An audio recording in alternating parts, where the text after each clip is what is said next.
Another award-winning, thought-provoking, action-packed edition of the Tony Basilio Show is coming up next. Tips are always appreciated here at TonyBasilio.com, home of the Tony Basilio Show.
You found the Tony Basilio stream at TonyBasilio.com. You're listening to FM 105.7 and AM 1340.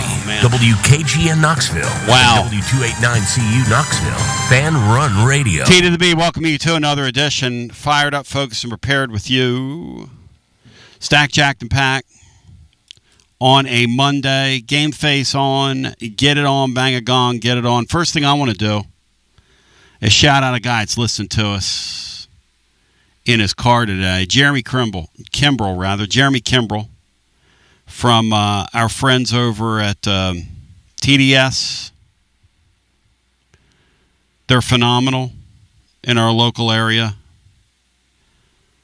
So just to give you a little look-see into my world, last night I'm sleeping peacefully. The other night I couldn't sleep at all. Saturday night, I don't know what happened, but when you're as nutty as I am, it's where you are. It's where you are. But we have a ton to get into today. But Jeremy Kimbrell, here's a quick story for you. He saw our work order last night, middle of the night. 1:30 in the morning, I start hearing beep, beep, beep, beep, beep, beep, beep, beep, beep, beep. What that is in our studio, when the power goes out in our house, we have battery backups, but the battery backups only last for a certain amount of time. And then they start beeping at you. And so in the middle of the night, the battery backups were going beep, beep, beep, beep, beep, beep, beep, that kind of thing. And what happened was our TDS fiber box got kind of blown up in the process.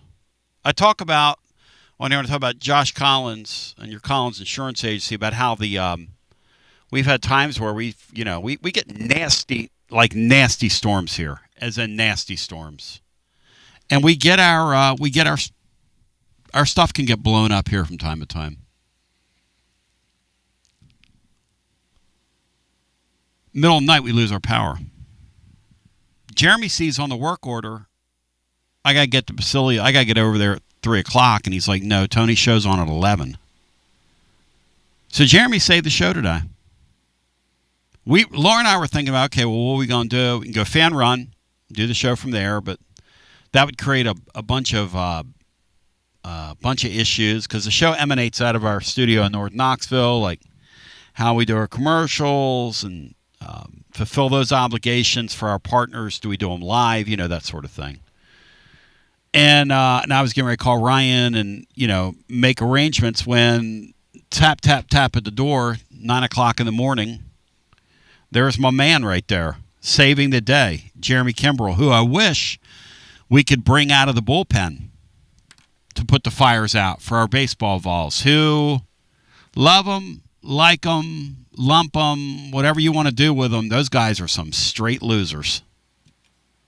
You talk about a team that's got some loser energy around them. Wow. And I'll tell you something. Nega Dave said it yesterday on the air, and he's right. The level of play in the SEC in these sports right now is slipping. Can we admit that? There's an article today at On3. Brian Hartman, as I bring you in, how long's it been, Bryce, since we've won an SEC, since the SEC's won a football natty after that string of all those natties? Well, this will be the first time in 9 years that the SEC won't have a football national champion or a men's or women's national champion. That's right. Because, that snuck by me that UCLA is a Big Ten team now, which is a very odd thing to say. So all of a sudden, and this is a story, and we're going to attempt to get him on this week, but our man from over at On3 wrote a really good piece today talking about, there's so much to discuss today, because I want to get into the baseball thing, obviously. Man, I really want to get into this Lady Vol thing because it's a mess. I want to get into the quarterback battle over at UT because GMAC has not had a good spring at all. I'm just, I don't know what the deal is. They don't know what the deal is, but he's just not an Orange Throat talked about it today, but he just hasn't been good. It doesn't mean he won't be good. It just means that he just hasn't had a good spring.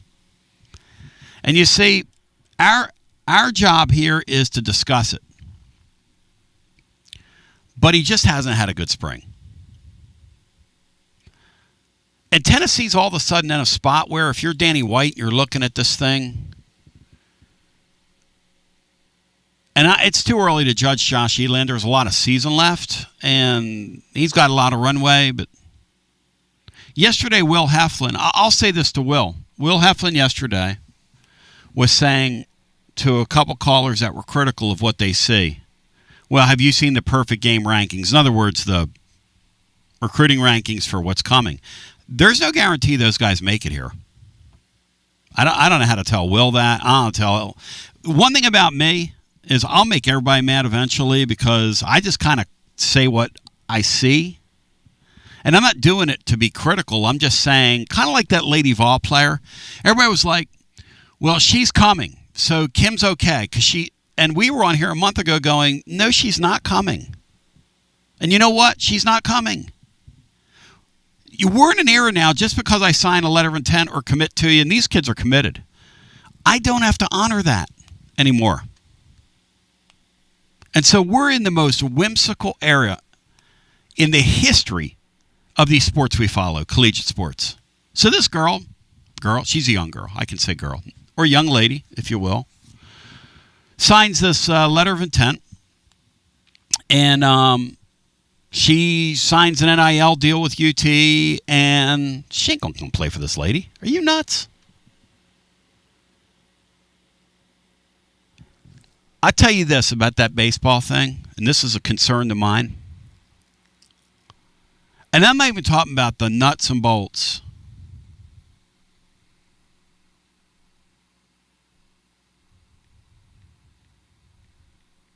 I'm not even talking about the nuts and bolts of the whole baseball thing. I'm talking about the energy. Why were people attracted to Tennessee basketball?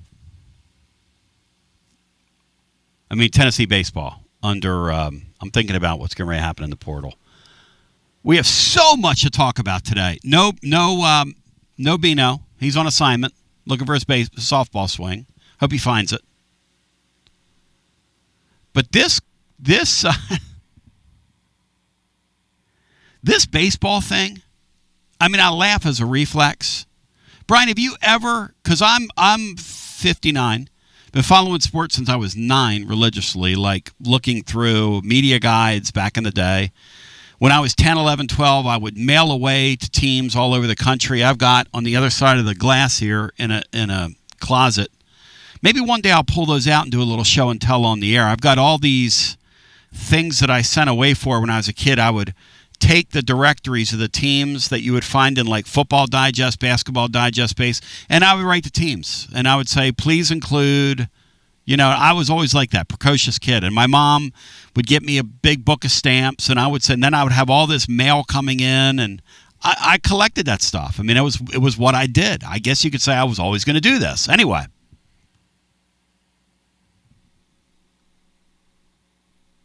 For the life of me,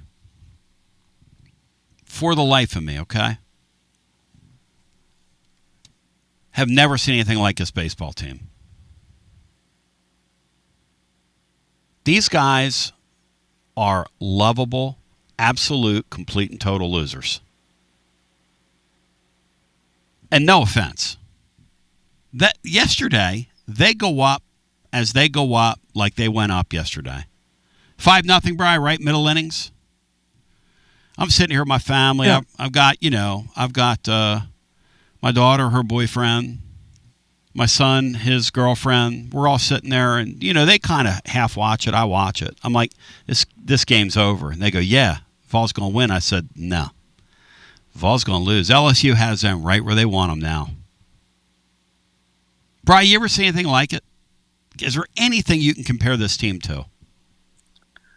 We need to come up with a total today. How many more 5-run leads are they going to blow this year?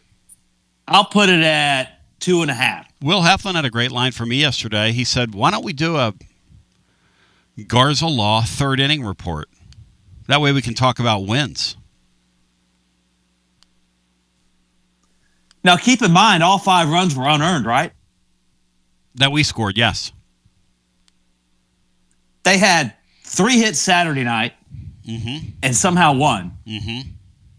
They had like 4 hits yesterday through 8 or 9 innings.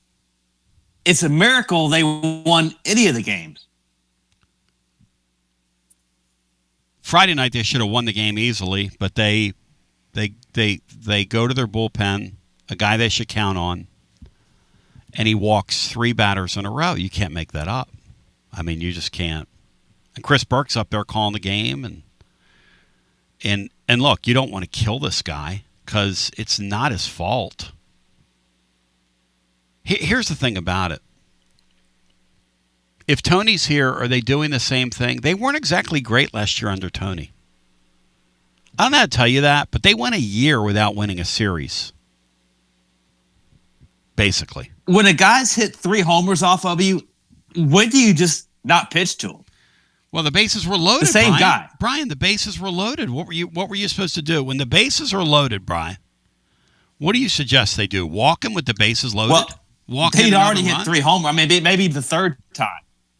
Brian, do you walk the bases loaded? I mean, I look at this thing and I go, first of all, when you've got all these guys that were in years where they were supposed to produce after, not producing, and they don't produce, you're in trouble. Their bullpen that they built has no velocity. Krenzel's got good stuff, but he's broken. Arvidsson can throw the ball hard, and Appenzeller can throw the ball hard, and that's it. Rest of those guys couldn't beat you, couldn't beat you in a snowball fight. So let's go to this Lady Vol thing. I want to get your thoughts on all the above here. G-Mac's not having a good spring. Does that concern you? Spring game this weekend. I don't know what to make of it. The SEC all of a sudden in these sports is not the juggernaut it was supposed to be. I don't think the league's great in football this year coming up. Position that Blake Topmeyer shares. He thinks there's an opportunity for Tennessee to win some games if they get some quarterback play.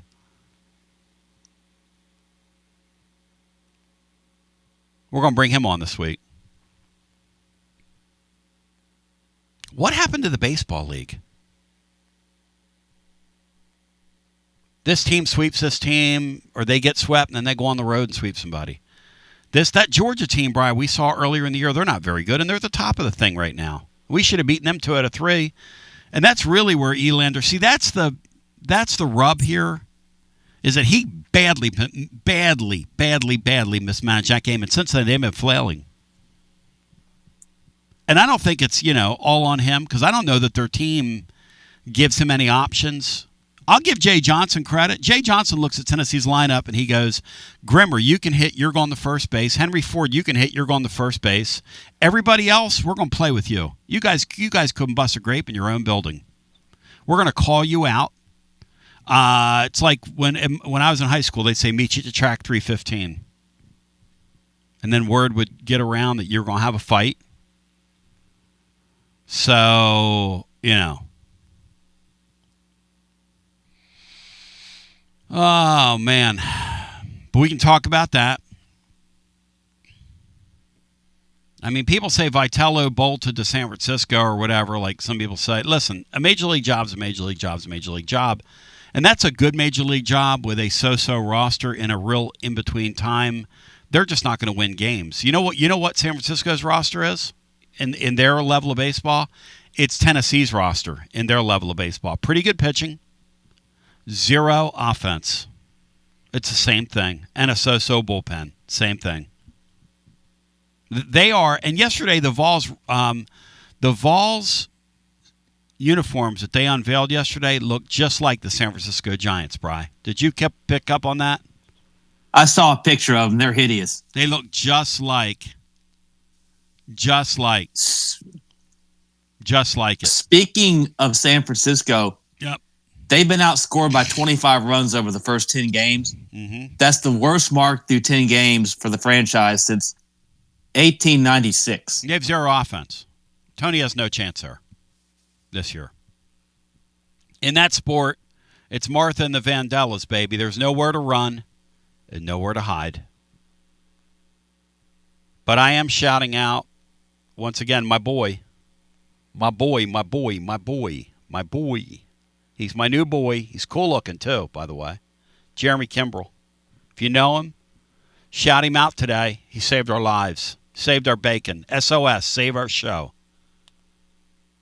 Is he related to Craig Kimbrell? Well, that's what I was going to ask him, because, Jeremy, if you know anybody that could help us in a pinch out of the pen, anybody's got a little gas in the can.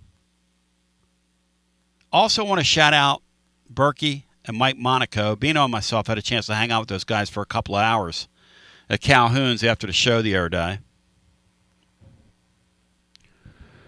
This Mike Monaco guy, it's like being in the presence of a young Bob Costas. I'm at the age now where I can look at a young guy and go, man, you got it going on. Going on. He said Saturday night they showed Calhoun's. He said, there's Calhoun's. He said, we were over there, Berkey. He said, basking in the greatness. That is Tony Basilio or something to that effect. He kind of cracked on me. I love Mike Monaco. I told Mike, I said, Mike, I love your work in all these sports. I've done some play-by-play in my life. Kid's 32 years old. I said, Mike, and a nice-looking guy. No offense to him. I said, Mike, you're a superstar, man. No. He's like real humble. Kid grew up in Boston. Went to Notre Dame. Loves it here. Said one of my dreams, I want to call a game in Neyland Stadium. I said, oh, Mike, you're going to get that chance. Are you going to get that chance? Here's the thing about Kim Caldwell. Look, I like my guys over at 9. I like everybody. And Will West is the best. I like Will. He's a great guy. And I love Tyler Ivins, a kid I started in the business. I love those guys. They're so far out in left field on this Lady Vol thing because they got spun. Jason Baum and, Danny White, and they've spun a narrative because they've decided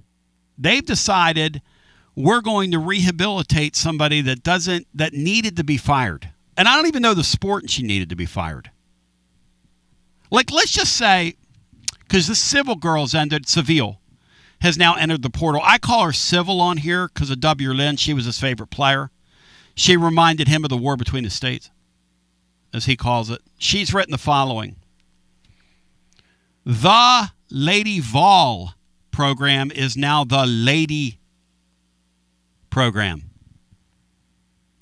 And then there was none. Jada Civil says the following. From the first moment I stepped on campus, I knew the place was special. And then she goes on to say she's leaving. And you know why she's leaving? Because the coach sucks. And you know why the coach sucks? Because she wasn't ready to do this. And you know why she's not getting fired? Because Danny White won't admit that the coach sucks and isn't ready to do this. Because they're telling people, Jason Baum, well, what about last year? What about last year? What about last season? Okay, she inherited a group of players. They went out and played, made the best of a situation. Then you go out and get your own players, Danny and Jason, and then what happens? See, one thing we wrote in the blog today is that, and the reason we have thousands and thousands and thousands of listeners, and we have thousands of people that read the blog every day, including people from IPs all over UT. We see them. Laura and I see them. Laura Walton and I see them. We know who you folks are. We love that you read it. And the reason you read it is we will not be controlled. I love my alma mater. I love my community. I love my school enough to speak the truth when the time comes. And I will not be spun. Now, I've been spun. And I said in the blog today, there were times when I was in corporate radio, I sung for my dinner. I'm not proud of it, but I did it. Everybody's got to feed their family. Like Mike Keith told me, everybody's got a role to play in this deal. He said, Tony, you have yours. And he's right. Mike Keith's right. And we had him on. Welcome him back last year. We had a heartfelt conversation where he and I both admitted, we were like at each other's throats back in the day. And that's why, like, when it comes to the talk radio thing, I make fun of the Brian Rice guy because he's too haughty and he's too, he's too arrogant for my blood. I'll make fun of him. But everybody else, we're just all making a living. We're just all making a living.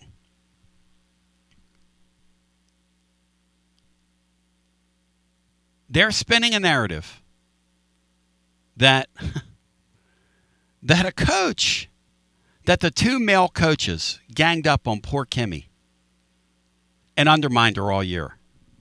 Now, let me ask you this. If you were because Orange Throat brought this up today in the blog, and it's a great point.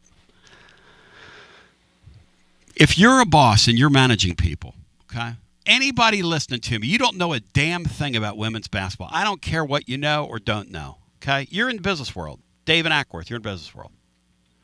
And you're down there in Ackworth, and you're in your medical industry, and there's somebody in your organization, Dave, who's turning people against your bosses or somebody in upper management. What happens to that person, Dave, in Ackworth? And how quickly does that happen to them if you're managing something properly? I want to congratulate Danny White because he's destroyed the Lady Vols. Dave Hart wanted to destroy it. Danny White has succeeded. Dave Hart took the Lady Vol name away. Danny White ought to take the Lady Vol name off this. Kim Caldwell coaching the Tennessee Volunteers next year is what that ought to be. Immediately, those two coaches, if you're managing the thing properly, get terminated. Not after the year, but they undermined her. I mean, you cannot repeat that. You cannot be in my position and repeat that with a straight face. I'm sorry. Those guys know better than that. Hey, over there at the sport, and I love those guys, but over there at Sports Animal, if you're comporting yourself in that manner, here at Fan Run Radio, if you're comporting yourself in that manner in the organization, and you're out there and you're making all kinds of stink on whatever, and you're running somebody, you know what happens to you? Goodbye. See you later. But Tony, he was a great recruiter. Okay. If somebody was doing that to Josh Heupel, one of his great recruiters, you know what Josh Heupel would do? He wouldn't go crying to Daddy Danny. I'm just telling you the truth. I'm laying it down. You know why? I'm independent. I'm supported by the community that knows that I got the community's best interests at heart. Does Danny White care about that Lady Vol brand? I openly admit I don't even watch it night and she got me watching it this year because it was such a nightmare. I openly admit that. Hey, I'm an honest engine. Let me tell you something.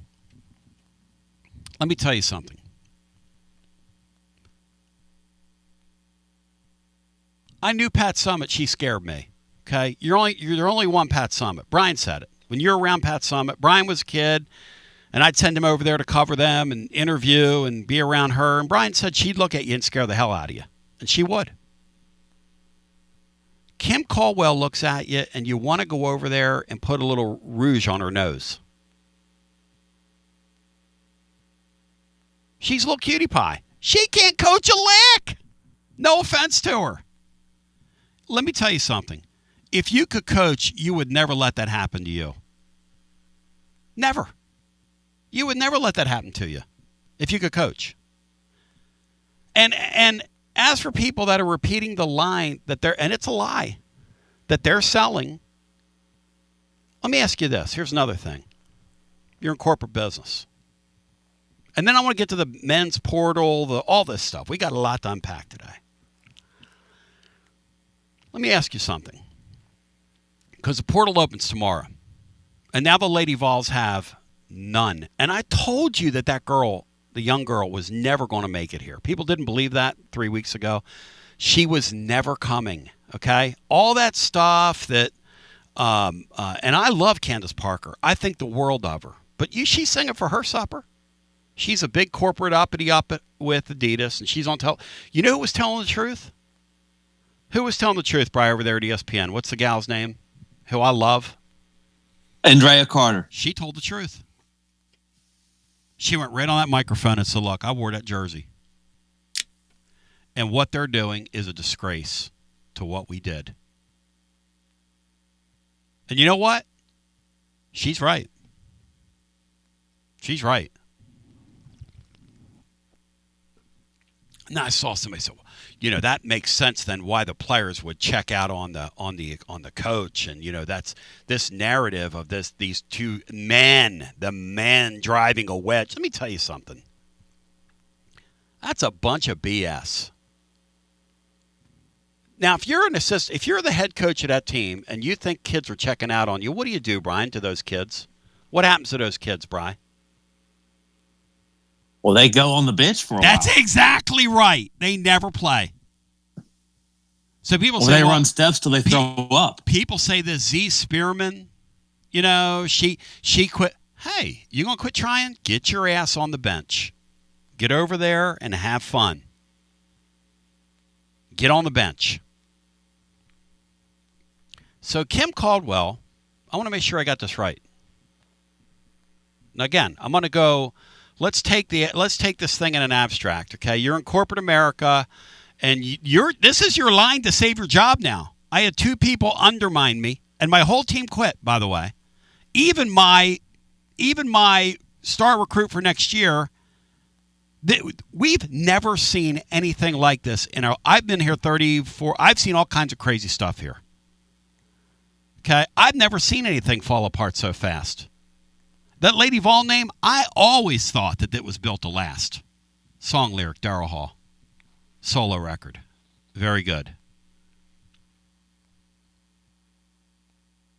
It's from like the 70s. Great song. Never saw anything fall apart so fast. It's tune called Survive. They ought to take the Lady Vol name off of them in this iteration. Because that's not what this is. Let me tell you something. At the very best next year, they warp their schedule down and schedule 20 wins, sort of like an Alabama did this year. Play middling basketball in this conference and keep their NCAA streak alive. Danny White has destroyed the Lady Vols. No offense to him. No offense. And I didn't do it, by the way. But let's go back here.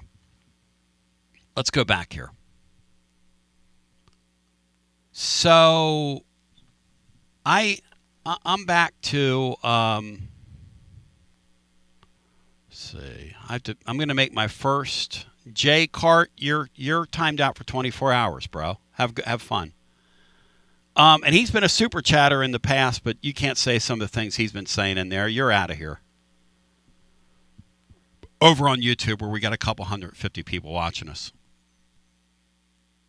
which is a huge number for a live show, by the way. Live long-form show. Here's the thing about... Let's go back to our analogy again. Okay, we're back in the abstract. So you got a guy in corporate America that's a bad apple. Okay? Like this Lazo guy allegedly is. Like Tennessee's spinning this line to people in the media. Most aren't falling for it. They know better than to call me. I would never listen to that. I would say, no, wait a second. You mean to tell me that this team got poisoned by these two guys, and one of them got hired by the woman at LSU, who's at the top for sport, who's been there and done that, who's like a Pat Summitt acolyte? Oh, and I get it. And then a couple days later, he gets hired for a head coaching job. Now, think about that. Those of you that are in any industry. There are no secrets in these industries, you know. Person gets a name as a bad person or whatever, gets a mark on them. You think another organization, Brian's going to hire the guy to be the head coach? If that narrative they're spinning, because it's all they have. Look, if you have a team that you totally crapped the bed and lost every game, okay, down the stretch, and then you lost all your players, and then you lost your signee, you can't blame her, because if you blame her, she's fired. So you got to find another narrative. That's what they've done here. That's what she's done. It's pretty creative. And if her narrative is in fact true, she's worse than I thought she was. Because anybody that could let that happen to themselves needs to get the hell out of their job. Like now. Like now. So. That's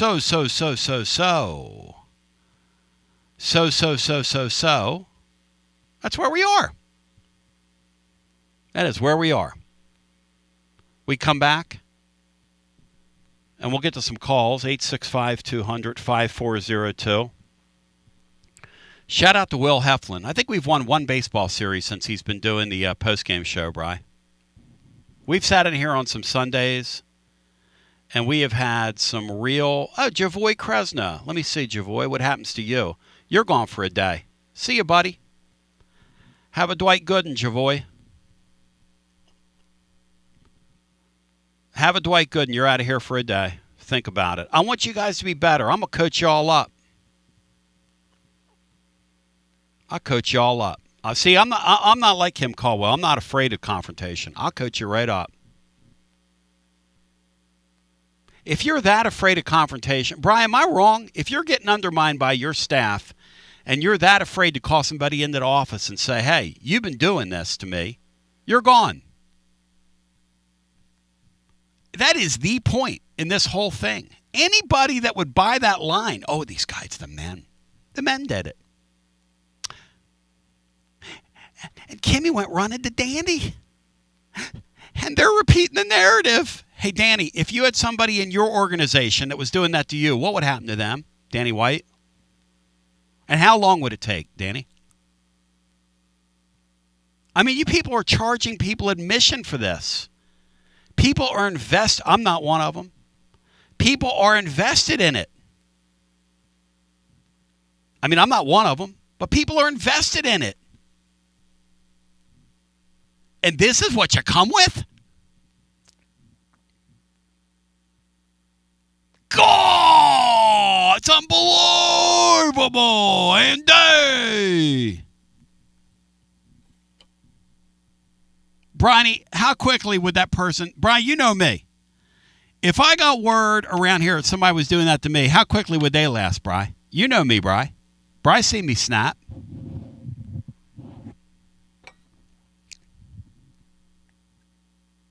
Well, it didn't happen. It would Whatever never happen. She says happened didn't happen. There's no way. Of course it didn't happen.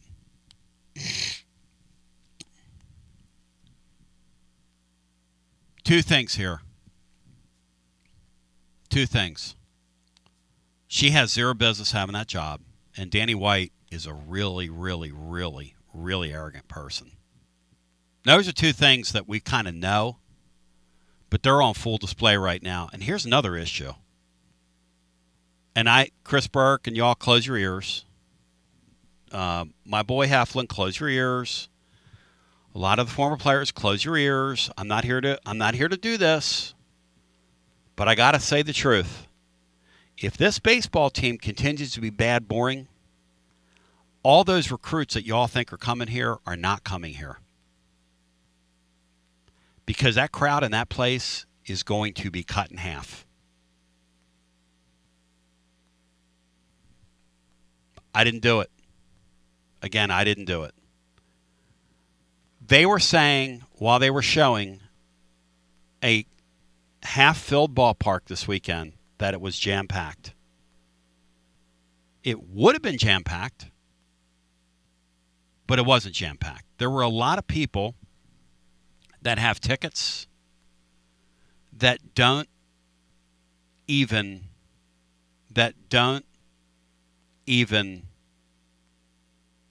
go to the games. Why? We had a couple people in here yesterday. Bad, boring. Jeremy Pruitt. That baseball team's bad, boring, man. How many hits, Bry, Saturday? They won a game with 3 hits. How many hits on Sunday, Bry? And I think all the runs they scored Saturday and Sunday were results of LSU errors. How many hits on Sunday, Bry? I think they had 4 hits by the 8th inning. How many earned runs yesterday, Bry? All 5 runs at that point were unearned. Look, I hate to lay it down on you guys, but these sports are whimsical. Berkey, I love you. I love you guys. You know I love you. But this program needs a jolt. Needs a jolt. Let me ask you something, and then we'll go to the phone. Then we'll take a break because I'm very long-winded here. And then we'll get into this. We got the basketball. We have all kinds of stuff to talk about today. I probably don't even need to take a call today. We have so much stuff to talk about. Let's say college baseball Buckner behind the plate yesterday. CB College Baseball Buckner behind the plate. Makes that egregious strike 3 call against a Vol. Does Josh Elander even complain to him?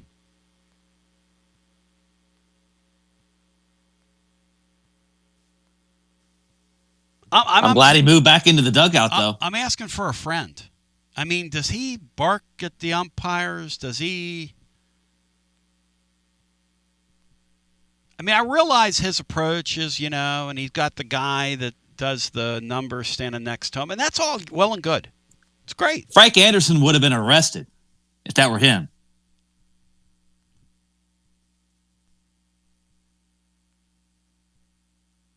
I mean, and I'm not saying that's the deal. I'm not saying, because I think this team's flawed. I think Tony and Frank built a bullpen that they don't have anybody who throws the ball hard. That's a problem. They're getting teed off on. But everybody in this league's getting teed off on, if you look at it, bullpen-wise, except for the tippy-top teams. So that's an issue everywhere.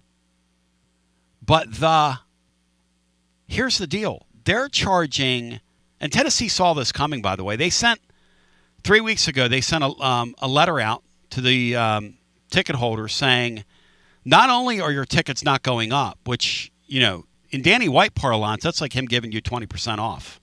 It's like a 20% off sale. But we're going to give you like 6 more months to pay for your season tickets. They saw this thing coming. It is the most Tennessee thing in the world to build a $140 million stadium that's that beautiful and have the coach you built it for leave and have it crash down this year. Now, I'm not saying it's going to stay crashed down. I'm not saying that Josh Elander one day isn't going to get it done here, but I'm telling you this thing's cooling off. And he's got his work cut out for him now. And if we don't admit that, we're living in Oz. I'm sorry. Because the thing about college sports in this era is, and this is the truth, you're either hot or you're not. And when the fuse got lit here right after COVID, and Evan Russell hit that home run and lit that fuse, come on now. Come on. You ever felt anything like it? When the air this weekend went out of that place, you ever seen anything like it? You tell me. And I realize it's a fickle, weird sport, and they're liable to go off and win all these games, but the steak and the sizzle. Let me tell you something. Our football fans will put up with bad football and still come. They continue to throw a bad, boring baseball product out there, which is what that is right now. It's bad and boring. They're boring. They got no light. They got no juice. And Matt's not gonna like hearing that. I didn't do it. I'm sorry. I expressed my opinion.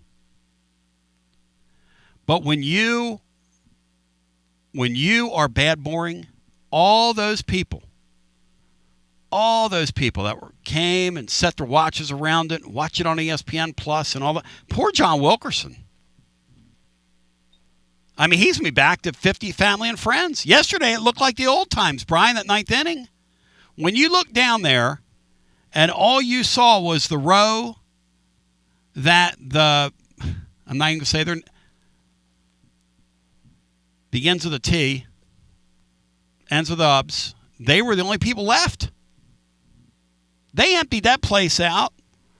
I mean, like a bad gas attack in church. I don't know what to tell you. We're going to come back on the other side. Whew, oh my gosh. Vols are out there playing in giant. Look, uniforms look like San Francisco Giants. Tony Vitello is getting thrown out of a game for, I don't know, he doesn't know the rule in Major League Baseball, but I guess he didn't know the rule. Lady Vols just had their last player go into the portal, and the portal opens tomorrow, and the madness after the madness ends tonight. And by the way, some of you that beat on Rick Barnes, one more thing, and then we'll go to the break. For losing to Michigan last week, you embarrassed yourselves. Maybe your family name. No offense. Brian, after watching what they did to Arizona, who hadn't even trailed in the tournament over the weekend, Bri, if Tennessee and Michigan were to play 20 times, Bri, how many times would Michigan win? Probably 22 of them. Thank you.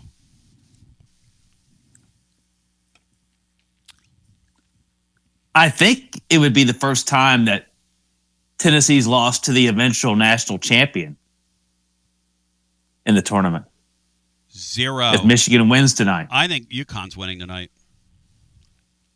Because you know why? Some people kind of coach in the tournament. Some people have a knack for it. Some people sort of know how to do it and are pretty good at it. And then there's Danny Hurley. And if you watch the Illinois game, you know what I'm talking about. These kids play free. They play in the moment. Yes, they got lucky against Duke. Yes. And we haven't even talked about Gino and Dawn Staley yet. Gino, I'm on Team Dawn Staley all day long. And those are two of my Philly boys right there. Because that's all that is. That's that Philly nonsense. That's me on a post-game show. That's just that emotion, raw emotion, you know. And I realize, for that reason, I realize I'm not for everybody. Because I'm going to give you some emotion with my sports.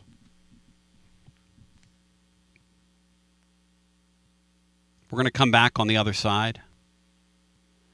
865-200-5402. But Dawn Staley, she's North Philly to the core. Gino's mainline. Gino's austere. He's uptown. He's brie and cheese. You know, she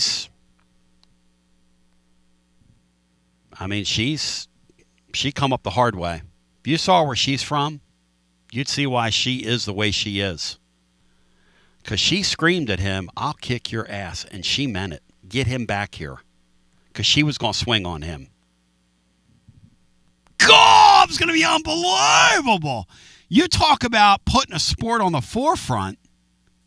If he would have hung out there and just lingered a second longer, she was going to earhole him at center court.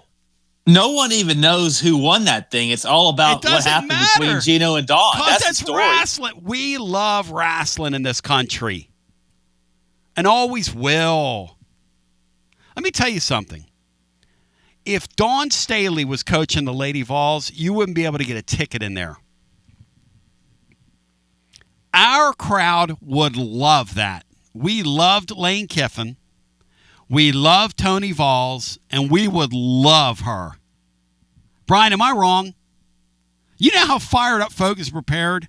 If we would have jumped on with a Garza Law extra that night, and we would have jumped on here and said, "Did y'all see that?" We would have been taking calls till 3 o'clock in the morning with people going off on Gino, who is a punk and a clown.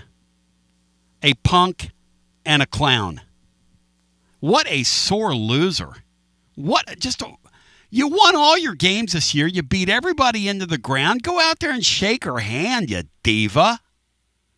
How embarrassing is that? Come back on the other side, 865-200-5402. I'm on Team Dawn Staley. When she rocked that Randall Cunningham jersey a couple years ago, that's something Gino would never do on a sideline. It's something I would do. I'm not afraid to say I am a fan. I cry. That baseball team Friday night, I'll tell you what that baseball team does. They make the cussing person cuss on Easter, and they make the non-cussing person cuss under their breath on Easter. That's what our baseball team does. Because that is the most frustrating sport in the world to watch when your team's doing what they're doing. And I care enough to care, which is kind of silly. But Dawn Staley was finna earhole him. She was finna earhole him. We come back on the other side. We'll get some calls in. Also, I want to talk about Tennessee, what we're hearing with the portal. We got our ear to the ground. There's a couple guys. Look, I told you there were some flight risks. Here's the other thing I want you to know. Just because players go into the portal or enter the portal or agitate about entering the portal doesn't mean they're leaving. Okay? We've seen that in football and basketball here in years past. We'll come back on the other side. Yeah, Gino did apologize. But if she would have gotten near him, he would have been apologizing with a slab of meat under his left eye because she was fixing to dot him. So we continue with more after this. Life never stops moving. And between the 30-minute commutes, daycare pickups, weekly soccer practice, Tuesday night yoga, X number of coffee runs, and that weekend trip to Grandma's, you're racking up the miles. What you need is a tire that can keep up. A tire designed for doers. A tire that's going to last. Like the exceptionally long-lasting Michelin Defender tire. With an 80,000-mile warranty and the safety and comfort you expect, you can forget all about the miles ahead and focus on getting to your destination or conquering your to-do list. Fleet Tire, I-275 exit 1B at East Woodland Avenue in Knoxville. That's Fleet Tire, I-275 exit 1B at East Woodland Avenue in Knoxville. Fleet Tire. Inward Half is committed to the game and the memorable moments that happen in between. From the tee box to the tailgate, from the green to the big game. For the first birdie with Dad, the first big win with Mom. Friday night lights, Saturday superstitions, Sunday traditions. Fall into the comfort and unparalleled performance of Inward Half. This fall, enjoy the walk-in. Are you tired of hiding your smile because of crooked teeth? At Knoxville Smiles, we've got the perfect solution. Invisalign. No metal, no wires. Just clear, comfortable aligners that straighten your teeth without anyone noticing.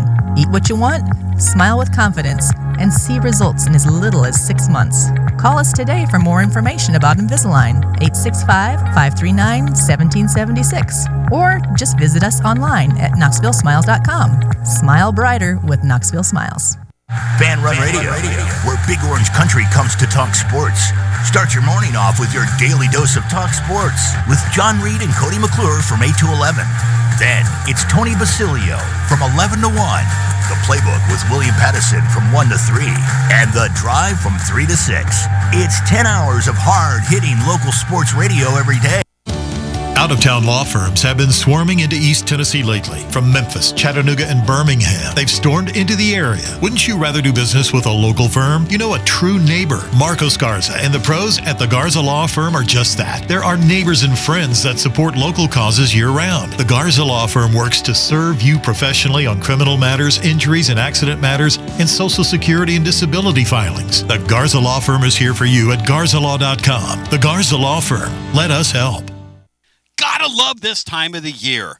Hoops here, home runs over there, and you've got to get your Tennessee on. And there's only one place, the best place to shop for your officially licensed Tennessee volunteer gear, Alumni Hall. Hands down, the best store for Vol fans. They've got the latest and greatest apparel for the entire family. Hats, man cave items, decor, and more. Get your Vols grill cover, a plate for your burgers, and of course, that chef's apron for all that outdoor grilling this spring. And accrue those rewards and watch your balance grow online or on the app. We'll see you at Alumni Hall and alumnihall.com and G to the B to the O, Alumni Hall.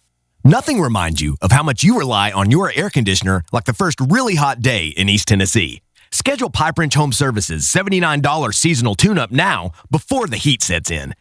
Our certified technicians inspect, clean, and fine-tune your HVAC system to help it run efficiently and reliably while reducing the risk of breakdowns when you need it most. And while we're there, we can also recommend ways to improve your indoor air quality for cleaner, healthier air throughout your home. For more than 20 years, homeowners across Knoxville, Maryville, Oak Ridge, and surrounding communities have trusted Pipe Wrench Home Services for dependable comfort. And with our same-day service guarantee, you won't be left waiting when comfort matters most. Schedule your $79 seasonal tune-up today at pipewrench.com. Same-day service guaranteed, or the visit is free. Offer valid on standard systems only. Visit pipewrench.com for details. It's always magnificent. Mondays on the Basilio Show, presented by our friends at Fleet Tire. I-275 exit 1B at East Woodland Avenue in Knoxville. Fleet Tire, I-275 exit 1B at East Woodland Avenue in Knoxville. And now, back to B. So here where we are, as 865-200-5402 is the number. It's an interesting thing to think about. A guy listening to us who has his ear to the ground, he's a big-time donor, says the following. He said, Tony, listening to you. And then I want to get into the basketball deal because there's going to be some movement. And by the way, we told you this Estrella thing. He's at a premium position now in college basketball, and Tennessee's really going to have to pay him to keep him. And I mean pay him to keep him. Not kind of pay him. I mean really pay him. And we wrote last week on the blog, I'm not tooting our horn because I didn't see Cade Phillips jumping into the portal, but Laura said something to me over the weekend, which is an accurate thing. And I don't know ultimately if he will or won't, or, these guys agitate that they will because, it's how I get your attention. Squeaky wheel gets the grease, and this is all business. Laura said, I don't know why every guy doesn't go into the portal. She said, what would the coaches do? She's exactly right. Hey, Bri, what would every coach do in the offseason if they could and weren't working with a deal? Wouldn't they all, Bri, jump into that portal if they could? Yeah, any young coach, younger, probably would go see what else is out there for them. Yep. And their or family. How much I can get or whatever it is. Now, if you're established, if you're over 60, that club, maybe not. Yep.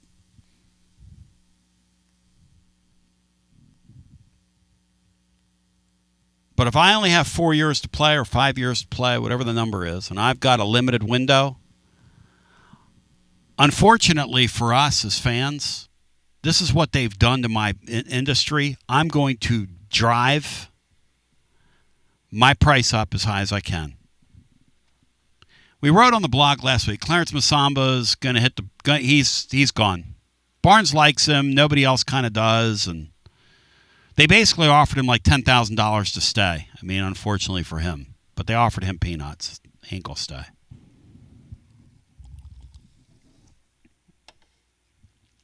We wrote last week, and I want to get to this thing that one of our listeners sent because it's really interesting. And it's kind of food for thought.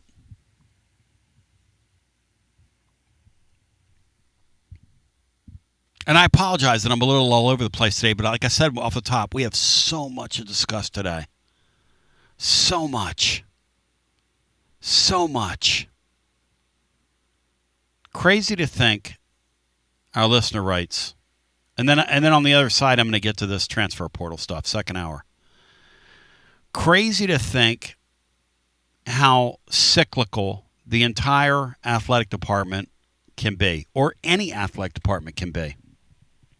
He said, "Hey, Lou, how you doing? My dog just came down here. Good to see you, sweetie." He said, "I'll take you back to when Tony Vitello got here and the home run left the ballpark, and like Bino said, it started the fire, and then we were good at everything. And then for a while, every team got hot. Every team on the campus was winning. Every team got hot." Now, there are a couple things he talks about here that I didn't even know.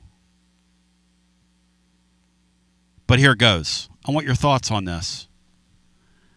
He said, when we were good and the spark got lit, all the teams were really, really good, all at once.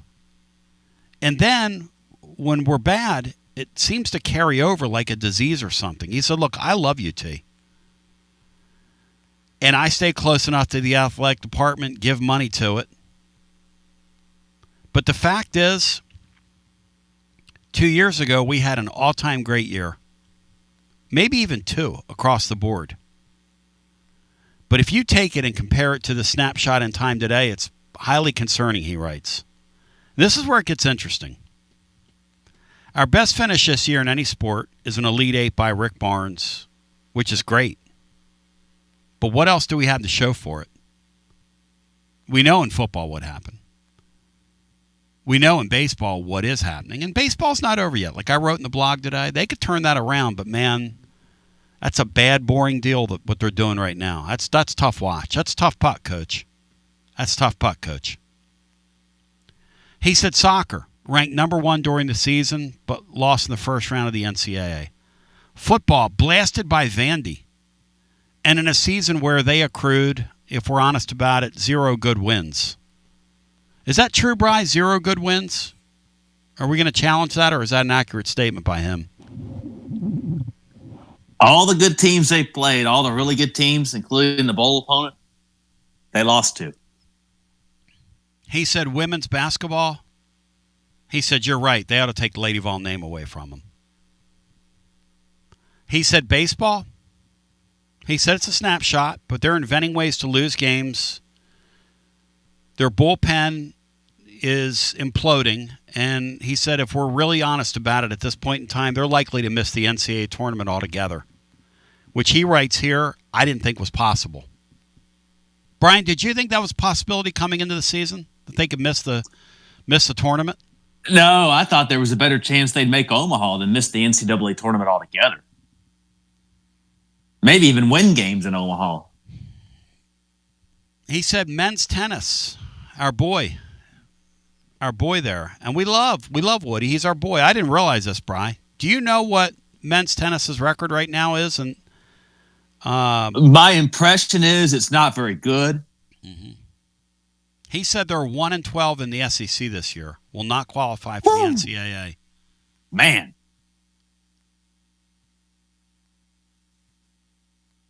He said they will not win like they used to unless they get some access to the NIL, some more NIL, and quickly. He said, and Tony, listen. He said, I close with this.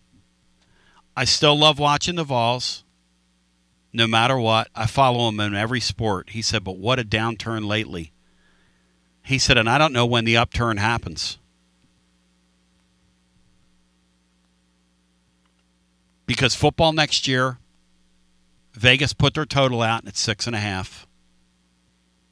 I don't know about you, but that doesn't make me feel 22. There, Taylor Swift. Basketball's in the process of trying to add a super team. They might carry the banner for the whole athletic department. I'm telling you right now, if the baseball team continues this tailspin, they're going to have trouble holding on to these recruits. You can say, oh, Tony, that's just, you're being the sky's fault. No, I'm not. No, I'm not. And I'm not saying they're going to lose them, but I'm saying it's going to be a chore. Because once you cool off, we saw what happened at Vanderbilt when you cool off in baseball. Have they cooled back on at Vandy? Have they cooled back on? Unless you have the deep, deep pockets in this league of those two Texas schools. Now, they can make it all go away. See, the thing about Tony is that Tony, with his magnanimous personality, with his I'm the dude, follow me personality and persona, the money followed him. It's one thing Danny White didn't like about him. Tony didn't care. Of course, it'd been nice if Danny would have gone to his office and said, hey, I'm proud of you after they won the national championship, which he didn't do, believe it or not. But that's, it's part of the tapestry, part of the history here. Only at a place like this would you have an athletic director that's that weird. And let me tell you something. I'm weird. Takes one to know one. Danny White's a weirdo, man. Weird guy. You saw him at that press conference when the baseball job was open, when he was up there. All he could talk about was money. It's not about people, money. And then somebody asked him about Elander, and he said, I don't know him. I don't know him. I got lieutenants that do that. Squeeze me? He didn't even know the head coach. I mean, he manages like that. He does. He does.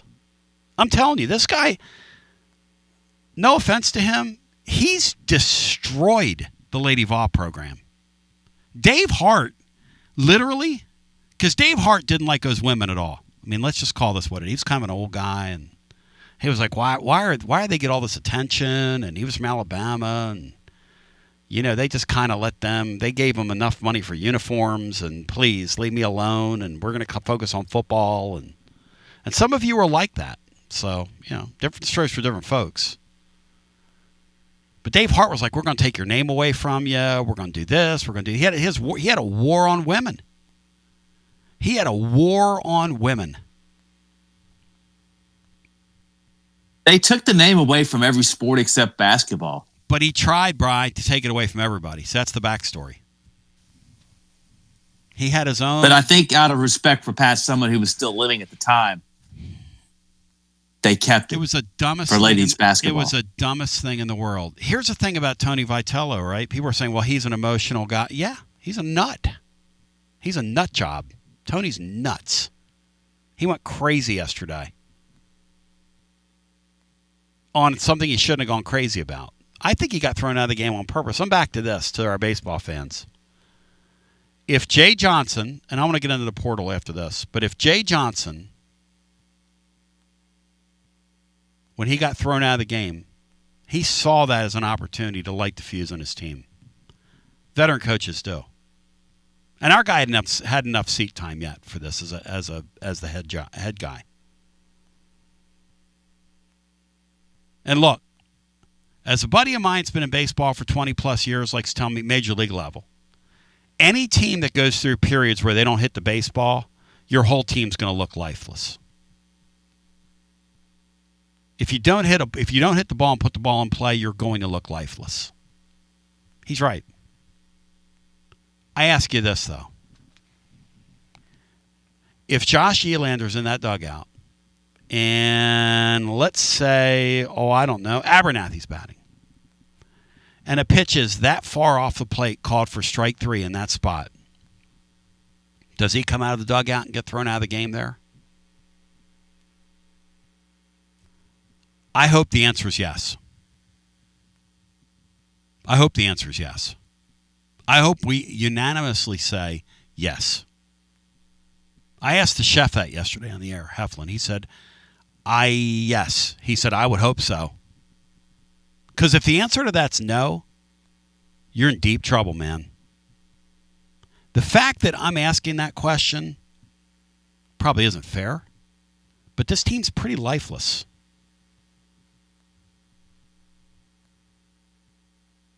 It's sad, man. Sad, sad, sad. Sad, sad, sad. People are asking me about spring practice. Listen, here's the thing with me in spring practice. They close it. All I know is that the quarterback play has been pretty substandard.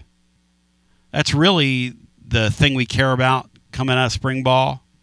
You're not going to know about the rest of the team until it gets live and until we see it. And you won't even know about it in the spring game, as we know, because that's nothing means less than a spring football game these days, which is kind of sad, but true. And so I can tell you that McIntyre's had a pretty rough spring to this point. Doesn't mean he's going to have a rough first year as a starter. I'm of the belief that he's going to start unless he just is terrible in the summer and they have to hand the job to somebody, hand the job to Faison Brandon. The last thing Josh Heupel, who's a highly conservative guy, wants to do, any of these guys, is start a true freshman at quarterback. It's the last thing they want to do. We come back on the other side. What I want to do is I'll get into the portal. I'll get into some phone calls. Your thoughts on these developments. This Lady Vol thing is just such an interesting story. Again, I've never seen anything like it. I've never heard of anything like it. I never dreamed anything like this is possible. I mean, W. Lynn, you lost your favorite player, Jada Civil. Jada War between the states is gone. Hour number 2 after this. You're listening to FM 105.7 and AM 1340, WKGN Knoxville, and W289CU Knoxville, Fan Run Radio.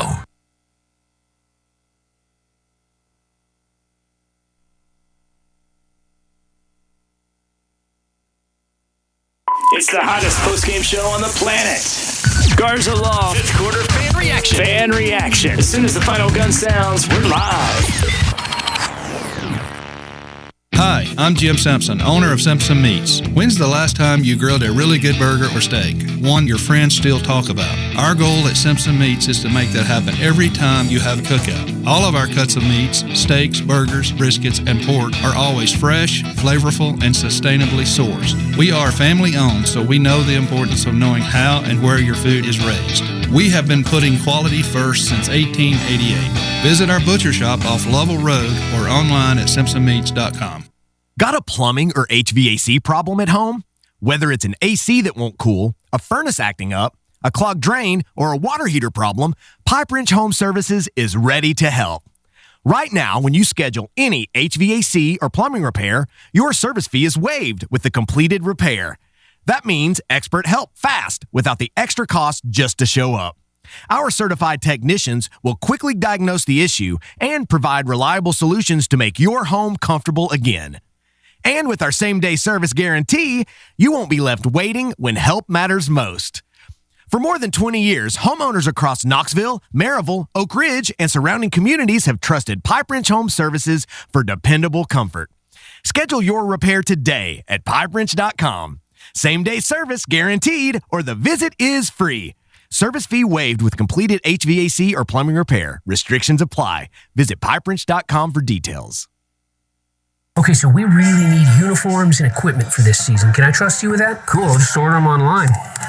What? Yeah, I'm going to hop online and I'm going to get them ordered. Hold up, that's not a good idea. We shouldn't just spend money on some random online retailer, okay? I mean, it seems pretty convenient. Trust me, it's a terrible idea. Let me simplify this for you. Athletics. Okay, how do you pronounce it? SM Athletics. They're the go-to for uniforms and equipment, whether it's for universities, high schools, youth leagues, you name it. So why wouldn't you rather go with professionals who can guide us through the process, design the perfect uniforms, and deliver the best equipment? Yeah, I guess that makes sense. What's the name again? SM Athletics. Right.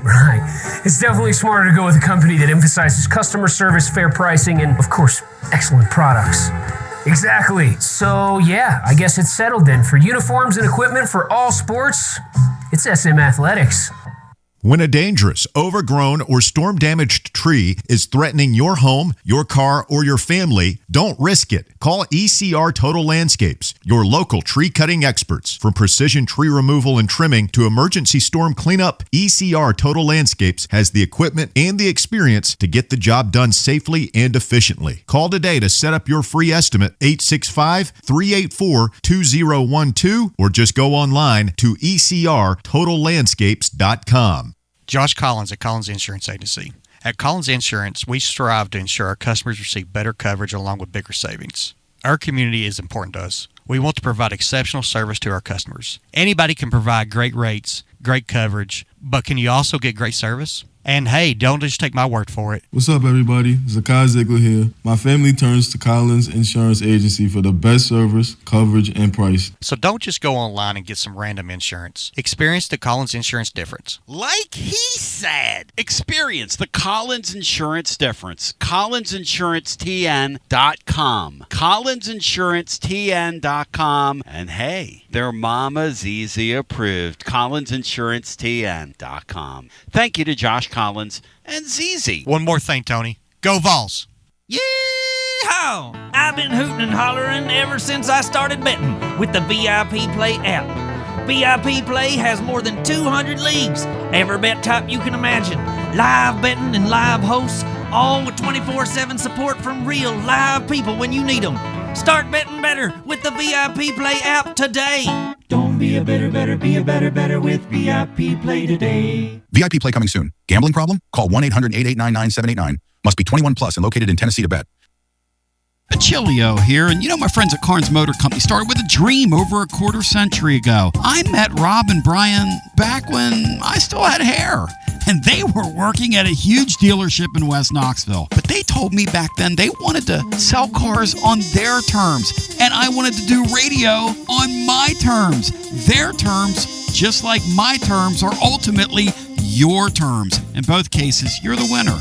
A Car Guru's National Award winner with a 5-star rating on all sites, just like our Vols. Everything about buying a car from Carnes Motor Company is no hassle. They specialize in high-quality pre-owned vehicles between the $5,000 to $25,000 range. And if you need to sell a car, they'll either buy your car or they'll help you sell it. Carnes Motor Company also has a top-notch service department.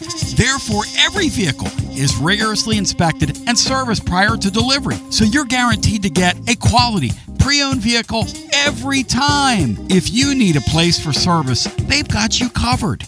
Come be a part of the Carnes Motor Company family and tell them you heard about it from me. Online at carnesmotor.com, Oak Ridge Highway, 1 mile past the Carnes light. Carnes Motor Company.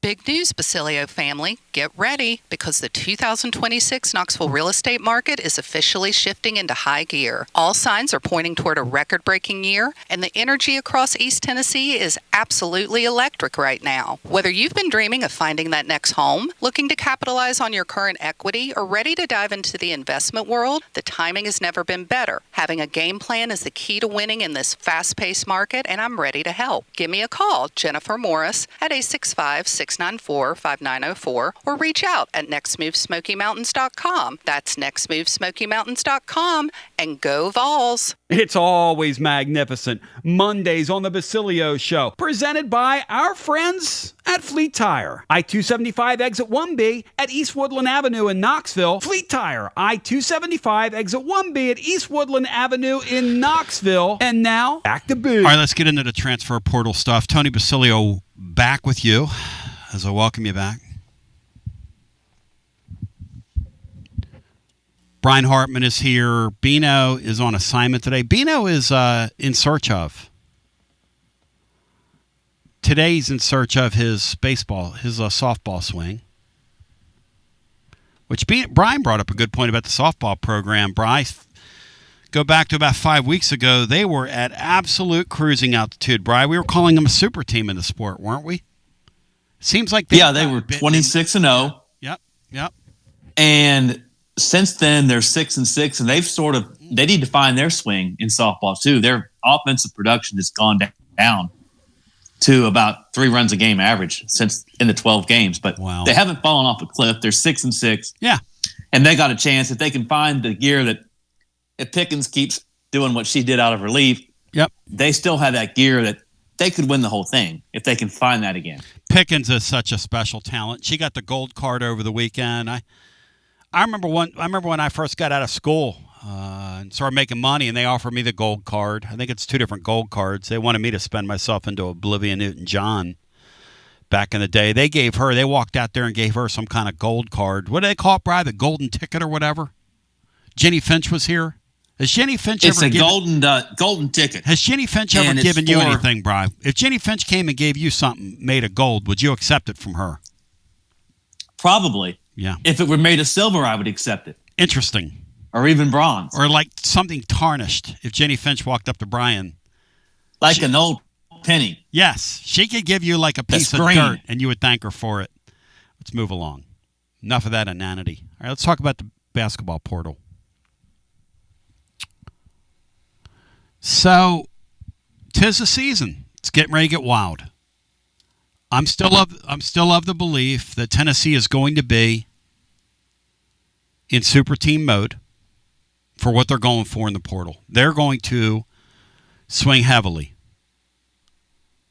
There are a couple things they didn't anticipate that we sort of talked about on the fringe, but I don't know that they anticipated them. And look, the portal is such a mess and nobody's perfect, okay? So you're never going to handle this thing perfectly, and there's always time to go, well, hindsight's 20/20.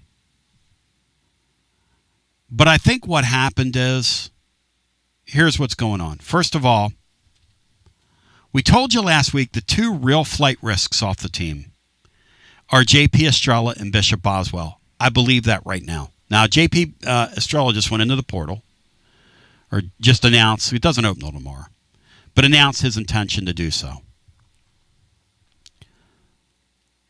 The dead period isn't over till Friday, and that's when guys can visit. It's going to be wild.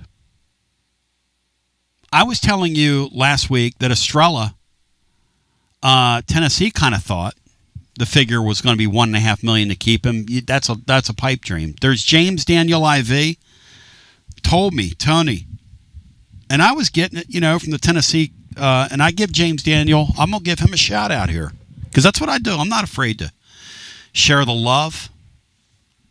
But J.P. Estrella plays a premium position. And as Maury Hanks likes to say, he's a light in the rear end guy. And he gets shoved around. But he's also highly skilled. But he's also injury prone because he's so slightly built. Or maybe it's that he's injury prone because he's injury prone. Like I was talking about that with Berkey on Friday. Some guys, and then people want to blame trainers because guys get hurt. No, guys get hurt. And sometimes you have an anatomy that just doesn't cooperate. Sometimes you're like Tiger Woods and you've done it to yourself. No offense to Tiger Woods, but his body wasn't designed by our creator to carry the football weight that he was carrying around when he wanted to pump himself up like he was in the Macy's Day Parade. And I don't know why he did what he did to himself, but that's another story for another day. Shout out to the Masters. It's Masters Week. Big week in my house.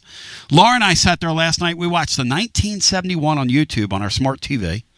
We watched the 1971 highlight video. Shout out to Jack Nicklaus. He won his 4th gold jacket that night. It was pretty next level. J.P. Estrella is now in the portal. Here's my belief. My belief is that Tennessee offered him their offer, which I believe is about $1.5 million. And I believe that JP Estrella's people believe that he can get twice that much in the portal. Now, let me ask you something. If you're JP Estrella, Brian, what would you do if you could get twice as much? What would you do, Brian? Well, I'm not sure about his pro prospects, so I would have to think he's got to go for it. That's correct. He better get it now. That's correct. And G-Max Tapeworm speaks for all of us when he says, Kimmy's so bad that even Rick Barnes is now losing players. And when you're quoting G-Max Tapeworm on a Monday, you know you got a doozy of a show. Bender of Strings says, every year Tony says we're about to go nuts in the portal. And every year there's Lee Corso saying, not so fast, my friend moment. Hey, listen, that's a good point. Tennessee under Rick Barnes has been super aggressive in the portal, not as aggressive as they're going to be this year. However, and we always say this, right? There are things that happen. Last year it was the McNeely deal. This year, it might be that you lose an Estrella. There's been prattling and rumblings that Phillips is going to get in. Why wouldn't Phillips try that? Why wouldn't you see what you're worth? Why wouldn't you do that? Now, here's the thing about Phillips. He can't stay healthy. He's coming off an injury. But as we've said, like when it comes to drafting people, right, or any of this stuff, it only takes one to fall in love. There's rumors out there that Hot Rod Clark,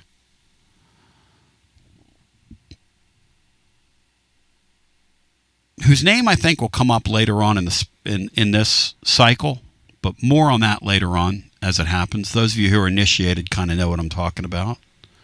But I think that's the guy we'll end up talking about at some point. But there's rumors out there that Hot Rod Clark is, talked Estrella into this, and Indiana's desperate.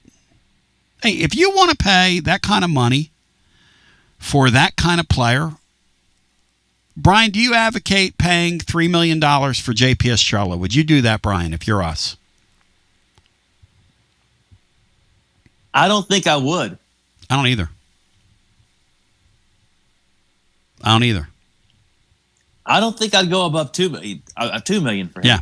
Here's your budget. Your budget this year is going to be about, probably when it's all said and done, $15 or $16 million. Would I give an eighth of it?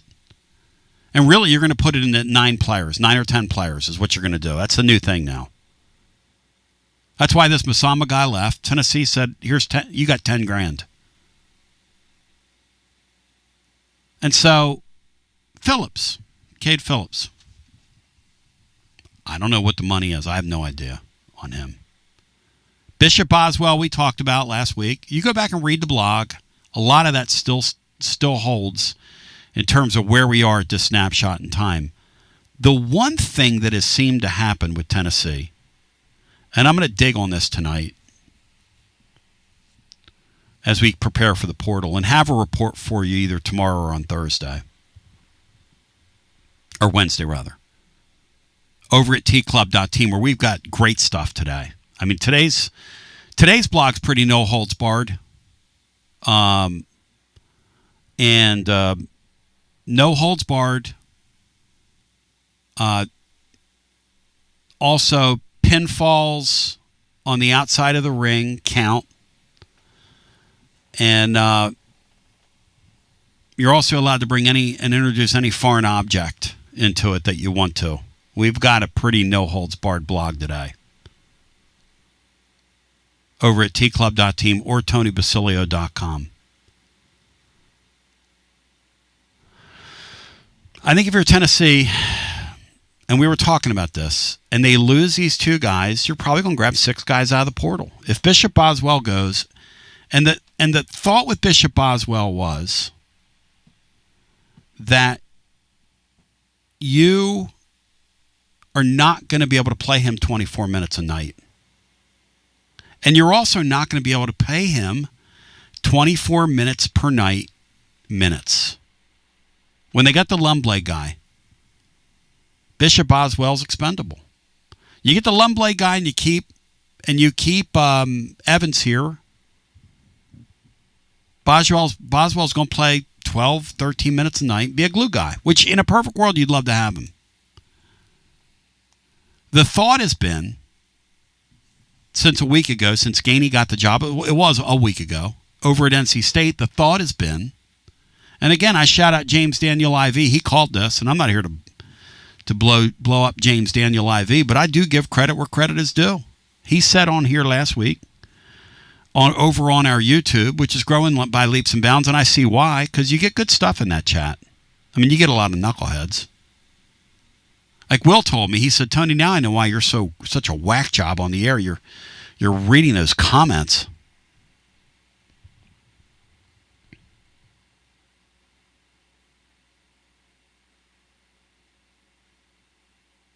Maybe. Bishop Boswell, Brian, on your basketball team next year would be player number what when you build it properly? What player is he off the bench? Probably your 8. Mm-hmm. Your 8. Your 7th to 8. 7th or 7th at third the or highest. fourth. He's your third or fourth guy off the bench. 8 or 9. He's kind of a rotation guy. And you stick him in there to be a pest in certain situations. But I still believe Tennessee's heavily involved with swinging for the fences on a point guard. You'll see. I still believe Tennessee is heavily involved in swinging for the fences on a replacement for our rim-rocking shot blocker, and they're willing to pay top dollar for it. That they're not willing to pay top dollar for Estrella, or maybe they will. But it looks like right now they're not. But maybe they just say, hey, you know what? This is the way this works. Bird in the hand, two in the bush. I think they thought, and again, nobody's perfect. And it never goes according to plan anyway, because you're sort of making it up as you go along. I trust these guys. I trust Rick Barnes as de facto GM, the red-haired kid. He's brilliant. In fact, one of the first things that we saw with NC State's new head coach when he got the job over there is he tried to recruit a trio of guys from Tennessee, and Rick Barnes went in there and just paid them more money. That hadn't been reported, but you'll see it. Those guys aren't going anywhere. I trust him. I trust Lucas Campbell. I trust the people that have been involved in constructing this roster through time. Why do I trust them? Because they've proven themselves trustworthy. Last year, they put together a really nice team on the fly. And if they would have gotten McNeely and had his major, he would have had a different season than the one he had at Louisville, and they would have had a nice team. They went to the Elite Eight as it was. Is that a nice team? I think that's a pretty nice team. So, W. Lynn's Breast says, can we keep Cade Phillips? They want to keep Cade Phillips. Yes, that's. They see him as I think, a vital piece, but only to a price point. Only to a price point. So, the thing about Cade Phillips is, Cade Phillips wants to stay, but the word is from his agency is that somebody called and offered him a ton of money. A ton of money. And so, I'm telling you, Tennessee has a war chest to go out and replace a guy like that, too. Brian, I wouldn't pay him $2 million. Would you, Bri? Which sounds like what he's about to get, Bri. Would you pay him that? They want to keep him. Would you pay him $2 million, Bri? I don't think I'd go above that. No. Somebody might overpay him. Yes. That's what it's going to come down to is that they're going to, some team out there is going to say, okay, we're going to pay more than probably we should. Basically, my information is that Tennessee sat guys down last week, and said, okay, this is what we can pay. Like the Masamba guy. And I'm sorry to the callers that are falling off. I'll come to you. I told you off the top, we have a ton to talk about today. And we'll do some overtime too. So if you want to hang in there, I just have to unpack all this, okay? Cade Phillips last week, the backstory is, got surprised by the offer somebody made his people. What are you supposed to do? No, I like it here? He's not going to play NBA basketball. His father saw that at Alabama. His father's a nice quarterback, wasn't a pro player. Hey, you got to... I don't blame any of these people for that. But let it be said, Cade Phillips loves playing here. This is not like people leaving Kim Caldwell because she sucks. This is business. So last week, Tennessee sat down with these guys, and basically hey, this is where we see you next season. This is exit interviews / let's begin the negotiations toward next. So everybody's doing this. So you let the dust settle after you lose, and you let the emotions kind of calm down, and then everybody sort of gets together, and they say, this is where we are.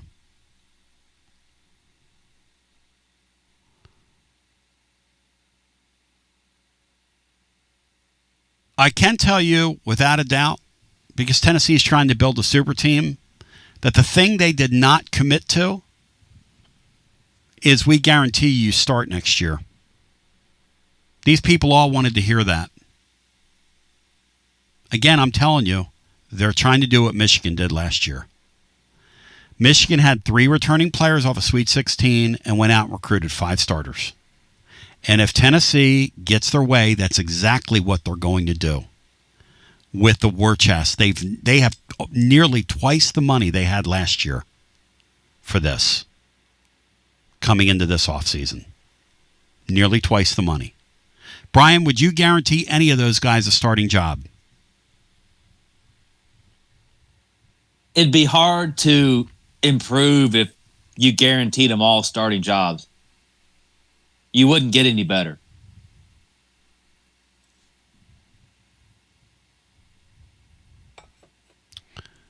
Tennessee essentially, as I told you earlier, Henderson and Masamba essentially are not welcome back. They just don't think they're... I mean, how do you put this? They just aren't fits. They just aren't fits. So...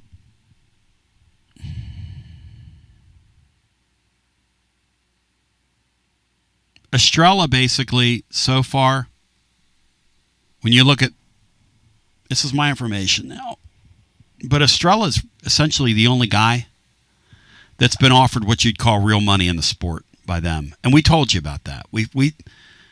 They figured that $1.5 million is, what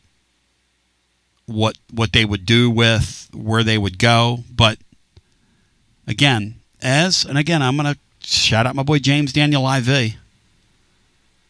That's low-end money in the transfer portal for his position, for a guy that plays a lot of minutes. And if a school like an Indiana or a UConn, hey, you want to pay the guy around $3 million to get him? You're gambling. You're gambling on a guy that hadn't stayed healthy. And if you're Tennessee and you're going to pay the guy that kind of money when you got a nut of whatever, let's say your nut this year is $15 to $17 million. You paying $3 million of it, Brian, to JP Estrella? Brian, you doing that? No, I wouldn't. No way.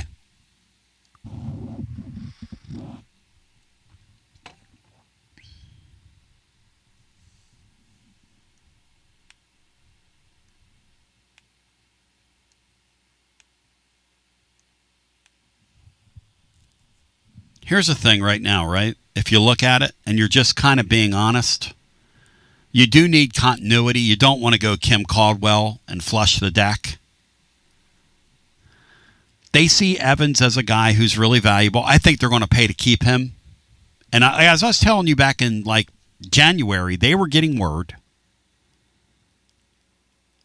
that schools out of the Northeast were going after this Evans guy. The Villanovas of the world, schools, and I get it. You could see him succeeding on one of those teams. I'll tell you this about the Evans guy. One thing, team leader right away. Bri, did he look like a freshman to you? Because he looked like a guy in all the situations he was in this year, even in the NCAA tournament, never looked afraid to me, Bri, including in the Michigan game. Never afraid. As in never afraid. Yeah, he took shots that a lot of guys weren't going to take. Yep. That were just playing in college basketball for the first time. Yep. Reminds me of Will Heflin when he pitched here. And I'm not bragging on Will because he's here. One thing you say about Will Heflin didn't throw the ball hardest. Will Heflin's a local left-hander. Will Heflin wasn't a high showcase kid. When they gave him the baseball, he competed. He was not afraid. Tennessee has some showcase arms in their bullpen right now that are so in their own heads that they're scared of it. Will Heflin, never. He would take the ball and go out there and compete with you. Now, he'd get hit every once in a while. But this thing where I'm going to come out and I'm going to throw a pitch and I'm hitting the first guy with my first pitch because I'm all in my own head. Nuh-uh. Will Heflin, There was zero fear in his game. And if you listen to him on here, he doesn't care. Like he cut a couple people off yesterday. It's just who he is. That's what I love about him. First time I met him. It's like this kid's got a cool, calm demeanor. He's, he just doesn't care. That's what I see in Evans. Guy's going to be a real leader here. I think they like him. I think it'd be shocking if they lose him. They're going to have to pay to keep him.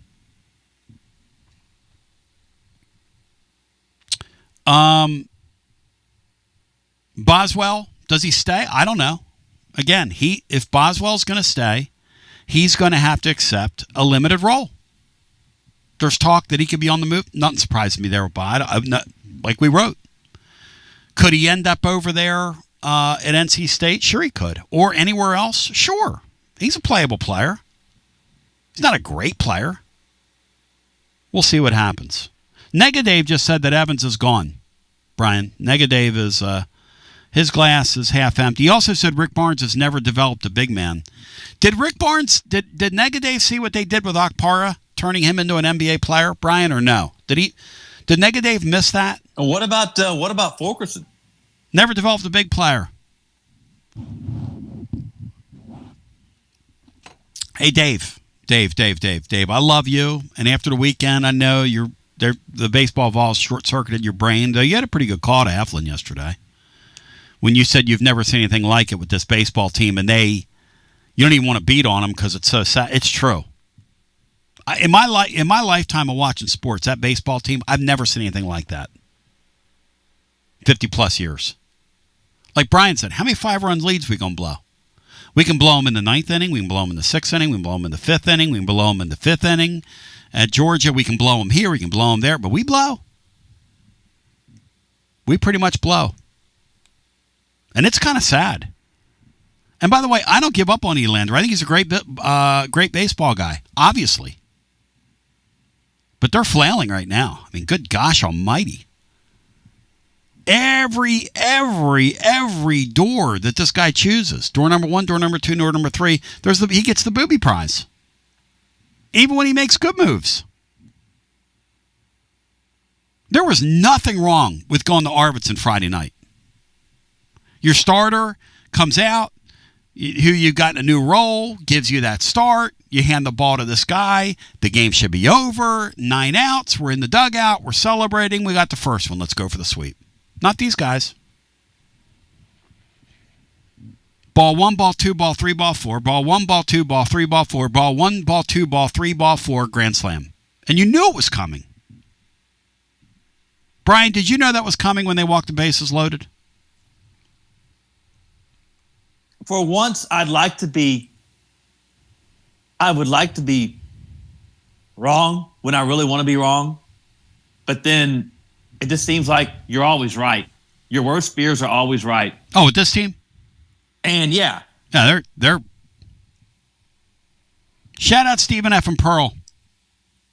So last night they blew like a 20-point lead in a tournament that most teams won't even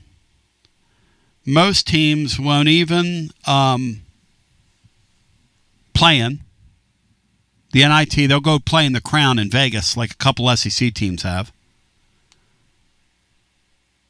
So they're essentially condescending even to play in the tournament. They have a 20-point lead against, who was it last night, Bri? It was Tulsa. Tulsa. And they have like a 20-point lead, and Tulsa comes way back. Takes a couple possession lead late. And Stephen F. and Pearl's team scores a bucket. Gets a steal, hits a 3-ball, gets a thing into overtime. Crazy finish. And then finishes it off in overtime. And I give Stephen L. Pearl a lot of credit. Congratulations to them. Dave, your take on the big men, and I love you, is a horrendous. Not a bad take, it's a horrendous take. When he came here, he was a raw project. He leaves here a guy that's proven that he can shoot the 3-ball a little bit. He can shoot the ball from distance. He can absolutely defend and understands the principles of what an NBA team will ask of him. He absolutely can rim rock and get up in the air and finish around the rim. And your take is horrendous, that they don't develop big people. That's a horrendous take. And it is rejected by me on 9 continents. And you are a bad takesman, no question about it. JP Estrella writes the following, then we go to the phones. And I love JP Estrella. I always appreciate JP Estrella. But we listed him and Boswell last week as your 2 flight risks of guys you wanted back.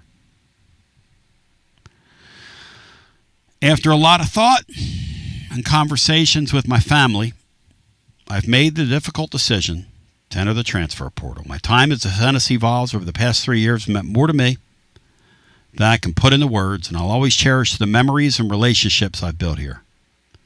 Thank you to my coaches, teammates, Vol Nation for constant love, support, and belief in me.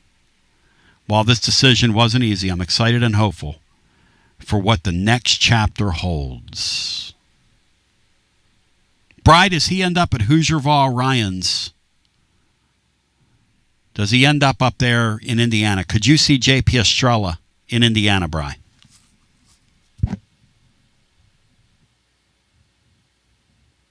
Yes, I could. Yeah. Especially if there's a connection, which there appears to be a connection with Rod Clark.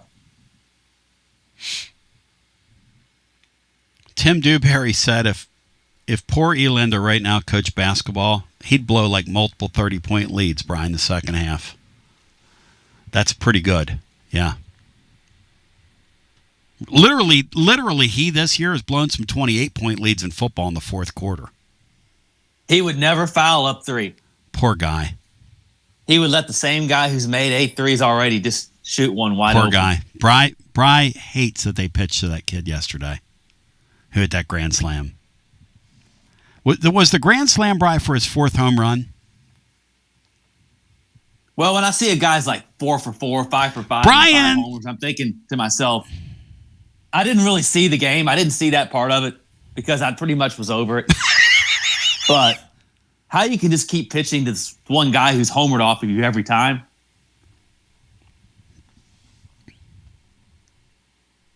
I'd try a different approach.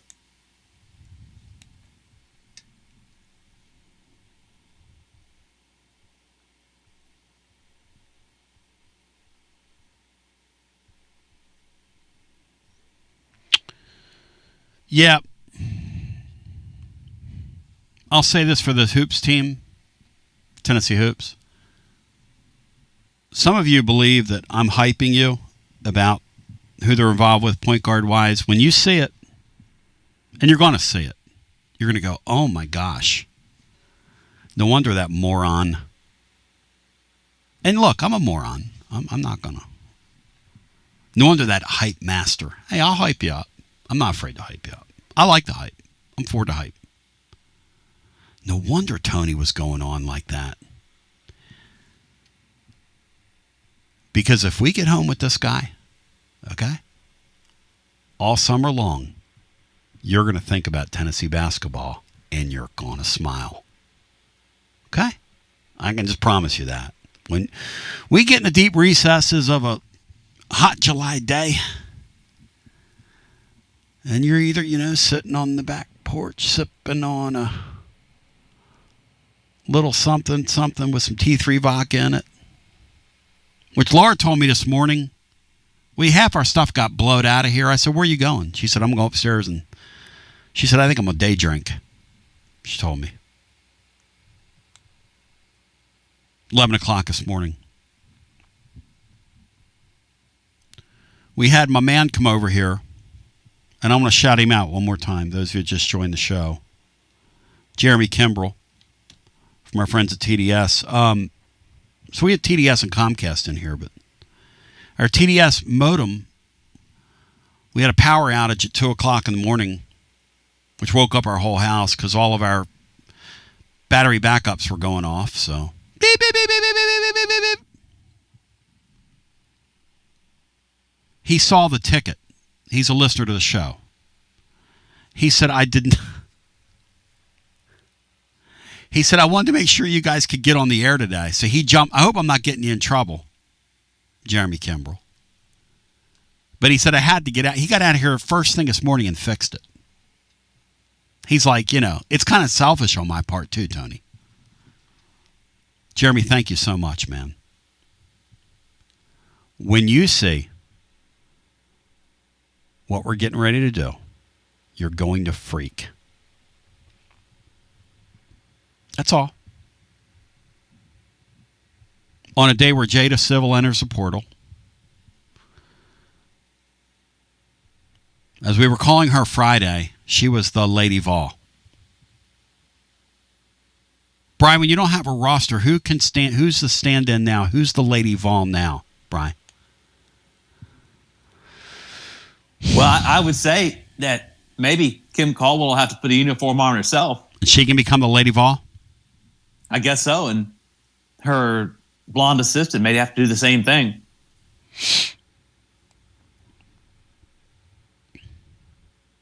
Got player coaches.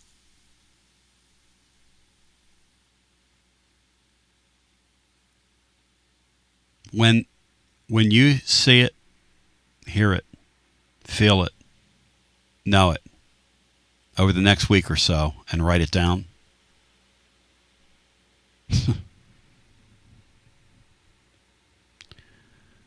When you see what happens and how Tennessee is going to flex on the SEC,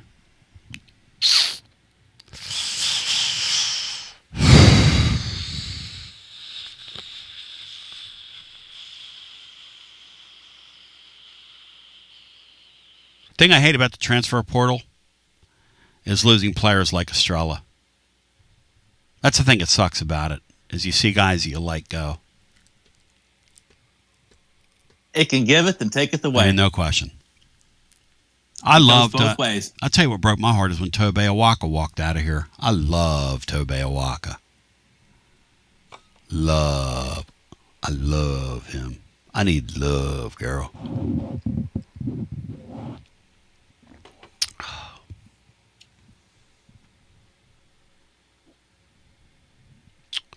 Beach Bum, good line by him. Steve Lapis is now in the agency business. His first client is Carrie, who he refers to as a high riser and a rim rocker.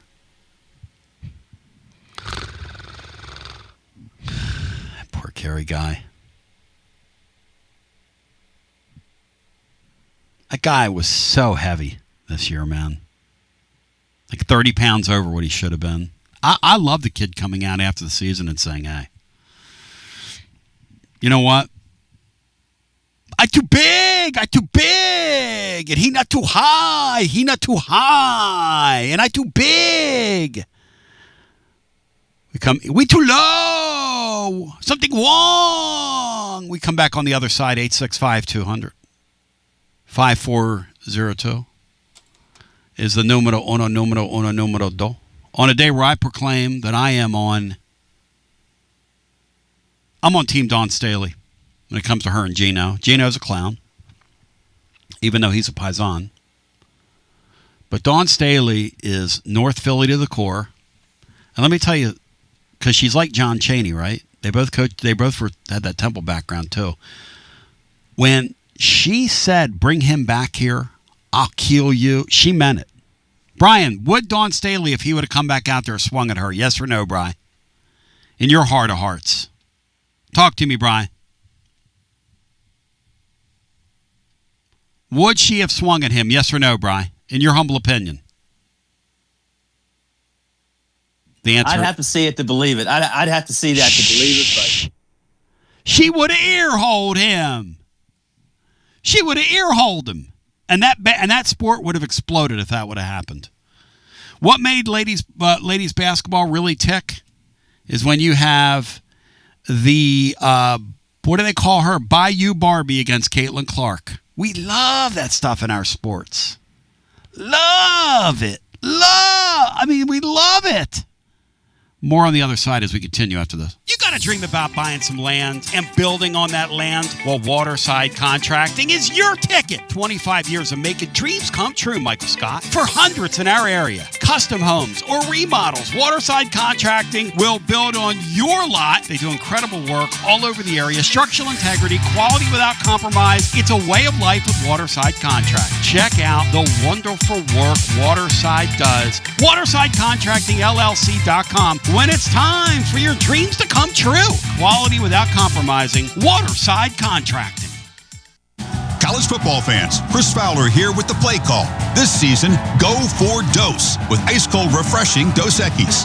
It's more than a single play. It's a mindset. Think of it as a 2-point conversion for real life. Taking the risk, making the bold move. Whenever we get the chance to go big, we take it. On the field and off, always go for Dose with Dos Equis. Enjoy Dos Equis responsibly. Copyright 2024 Dos Equis Lager Especial Beer. Imported by Cervezas Mexicanas, White Plains, New York. Hi, I'm Jim Sampson, owner of Simpson Meats. When's the last time you grilled a really good burger or steak? One your friends still talk about. Our goal at Simpson Meats is to make that happen every time you have a cookout. All of our cuts of meats, steaks, burgers, briskets, and pork are always fresh, flavorful, and sustainably sourced. We are family owned, so we know the importance of knowing how and where your food is raised. We have been putting quality first since 1888. Visit our butcher shop off Lovell Road or online at simpsonmeats.com. Tony Basilio along with the great Mark Griffin. And we're here to talk about our friends at Performance Medicine. And Griff, their slogan, stay educated, stay healthy.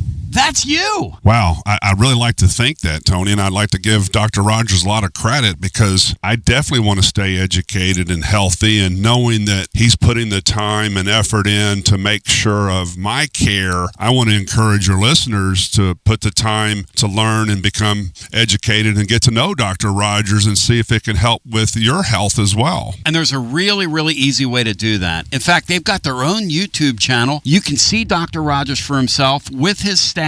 It's called The Performance Medicine Show over at the Performance Medicine channel over on YouTube. Also, more information at performancemedicine.net. To our friends in North Knoxville, a brand new location over in Fountain City, now accepting patients. So many ways to reach Dr. Rogers. And like they say, stay educated, stay healthy. Performance Medicine, online, performancemedicine.net. Located in Knoxville's historic Old City, Barley's offers great food, live music, the best draft beer selection in town, and now your new favorite place to watch sports. Their indoor projector is perfect for any weather, and they've revamped their upstairs area with more TVs to take in all of the action. Their menu features hand-battered chicken tenders, juicy burgers, fresh salads, and the tastiest pizza in Knoxville. You can enjoy their happy hour drink specials daily from open until 6 p.m. Barley's Tap Room and Pizzeria. Tony Basilio here, and I got the great Chad Stockton of FC Alliance 2026. Chad, do you believe we've made it? Boys and girls teams start off the new year at big national event showcases. We got our younger kids training indoors and doing a lot of things to get better. So we're excited about what the future holds. Chad, I hear the juice behind you. I hear the kids. Your program reaches throughout East Tennessee. If folks want to get involved, what's the advice? We're easy to get in touch with. We offer players at all ages, all levels, all experience. We have a program for all of our kids that we have, and we're excited for anyone to join us. And even some Lady Vols as well. Several college players all over the country, yes? Absolutely. We had a lot of girls that we were able to watch play in the NCAA tournament. A lot of our former players made big runs through the tournament. We're so excited for them. Growing the beautiful game. In this, the year of the World Cup in North America, celebrate the beautiful game. Get your child involved. FCAllianceKnox.org. That's FCAllianceKnox.org. And Chad, thank you, man. Keep growing the beautiful game. Absolutely, Tony, and thank you very much. Preparing food for a big gathering can really take it out of you. That's why you need to call Calhoun's and check out their selection of party platters. Whether you're hosting a party for the big game, a reunion, or just an everyday gathering, a Calhoun's party platter is next level. Choose from Calhoun's always excellent chicken tenders, fly with Calhoun's wings, or boneless wings with a variety of dipping sauces, award-winning next-level melt-in-your-mouth barbecue ribs, or delicious spinach artichoke dip, or get one of each. Plus, if you're doing burgers or sandwiches, Calhoun's has lots of side dishes like spinach Maria, baked cinnamon apples, Smoky Mountain baked beans, or creamy coleslaw. Available in pints, quarts, and gallons. And to finish things off, pick up one of Calhoun's great desserts to go, including homemade cheesecake or key lime pie. Calhoun's, simply your go-to party headquarters. With 9 locations all over East Tennessee, you can order online and just pick it up. Calhoun's, one of the Copper Cellar family of restaurants, along with Chesapeake's, Copper Cellar, Corner 16, Cherokee Grill, and Smoky Mountain Brewery. Eat local, eat good. Like our 2026 football Vols, score a T3 TD every time with T3 Vodka, Tennessee's premium vodka. Handcrafted with passion, precision, and a whole lot of pride. Right here, handcrafted in the majesty of the foothills of the Great Smoky Mountains. Quality around here isn't just a promise, it's a way of life. And T3's filtered 10 times. 80 proof of vodka delivering a smoothness unmatched. This dedication to excellence has earned T3 Vodka prestigious accolades, like a 5-time gold medal award-winning vodka and your SIPS Consumer Choice Award medal winner as well. Whether you're sipping it neat, on the rocks, mixing your favorite cocktail, T3 Vodka, your choice for a premium award-winning experience. Be like Maury Hanks. Score a T3 TD. Ask for T3 Vodka by name at restaurants and wine and liquor stores today. Drink it neat, drink it right, and score a T3 TD all 2026 long. Tennessee's Premium Vodka. T3, Tennessee's Premium Vodka. Distributed by Empire Distributors of Tennessee. Big news, Basilio family. Get ready because the 2026 Knoxville real estate market is officially shifting into high gear. All signs are pointing toward a record-breaking year, and the energy across East Tennessee is absolutely electric right now. Whether you've been dreaming of finding that next home, looking to capitalize on your current equity, or ready to dive into the investment world, the timing has never been better. Having a game plan is the key to winning in this fast-paced market, and I'm ready to help. Give me a call, Jennifer Morris, at 865-694-5904, or reach out at nextmovesmokymountains.com. That's nextmovesmokymountains.com, and go Vols. TB back with you, 865-200-5402 is the numero dos. And we're finna. We're getting ready to go to our overtime segment. I do want to shout out a quality, talented young man as part of this wonderful lineup we have. John and Cody in the morning. The great William Pattison. You bow thy head in the afternoon. With the man, the myth, the legend, Bob Baskerville, who's flanked by Dubsy and also the Bear. But, wow, there's just so much to talk about. And like Brian Hartman said, you know, the fact is, this is what they've done to these sports, right? You crowned the national champion yesterday in women's basketball, and most people couldn't even tell you who won it. All they care about here is that Kim Caldwell has, count them, 0 players, which is exactly how much of a chance she has here. which is exactly how much logic Danny White's using in this proposition. Tonight there will be a national championship crowned, and everybody tomorrow is going to be talking about the transfer portal. You got to love college sports. William Pattison breaks it all down, and he does it scientifically, using the numbers from right to left. And he's up next with your playbook. We stay here and talk about it on our overtime. You're listening to FM 105.7 and AM 1340, WKGN Knoxville, and W289CU Knoxville, Fan Run Radio. Can you imagine, ladies and gentlemen, boys and girls, and children of all ages, that, Brian, they crowned a national champion yesterday in basketball. They played the game in the middle of the afternoon. Nobody saw it.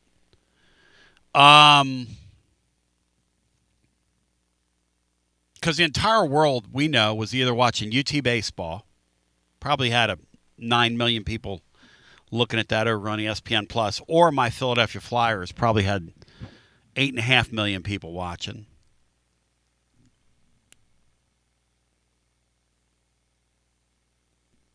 What's the big story, Bri, coming out of the weekend in women's basketball? UCLA's championship? No, it's what happened between Gino and Dawn Staley. Dawn Staley was still addressing it a day later. I love her. You think that wasn't a distraction? It was the story.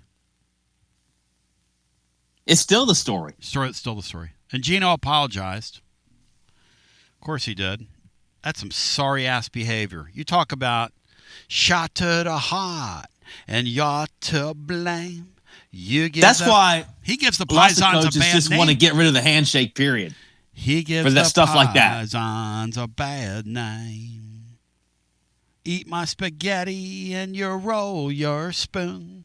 You give the Pisons a bad name. Wow, wow, wow, wow, wow, wow. Desmond Child. Pretty good jam right there. Off the Slippery When Wet record. Wow, wow, wow, wow, wow.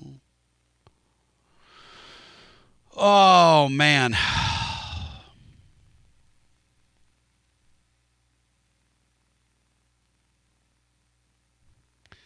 Kimball Palmer asking one of the great questions so far on our chat. 292 people currently viewing. It's a pretty good number over on YouTube. That's kind of insane, actually. Oh, it's like a major market number. And we have 108 likes. All you got to do is reach down and hit that like button for us. It helps other people find the show. It helps us grow. And I appreciate you doing that. Yeah, Desmond Child's really talented. Did he write I Don't Want to Miss a Thing, or is that a Diane Warren song? Does anybody know? If you ever want to see a lady that can write some tunes, that Diane Warren can flat out write some pop music. You talk about somebody that's wealthy beyond belief. All right, let's go to the phones. First time all day. Brian, your humble opinion. Do you believe we just talked for 2 straight hours and still have tons to talk about? I really can't, with no guests. No, nothing. No phone calls. That's really unbelievable. I don't know who that's an indictment of.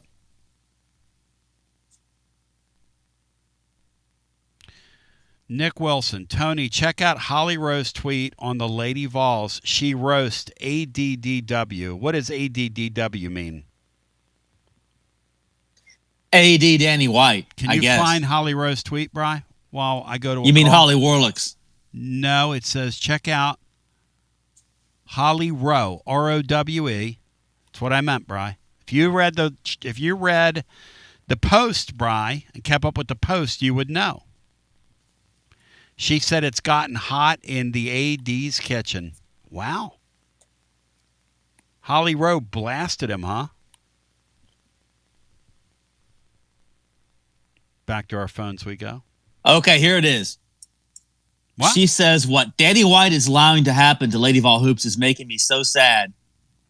Gut-wrenching to watch him let one of the greatest programs in women's sports history disintegrate. I am devastated. I guess that's what they're referring to. All about Danny. I tried to tell you that for years and years and years. He made it all about him with Tony Vitello. He's making it all about him here. All about him wearing his... And no offense to him, he does good things. All about the Schmedium shirts. First thing out of his mouth is, we're going to fix the leaks, which we call him. Call Danny the plumber, he'll fix your leaks. Call Danny the plumber, he'll fix your leaks. Danny the plumber's a clown. And good on her for saying that. Danny hates that. Danny loves his image more than anything. Hey, Danny, I've been wrong in my life, brah. I don't stay wrong. I've done a lot of things. I've made a lot of decisions. I hired a guy one time when I was GMing, and I had to fire him a few months later. Maybe one of the more next-level things ever. What Danny White is allowing to happen to Lady Vol Hoops is making me so sad. Good for you, Holly Rowe. Gut-wrenching.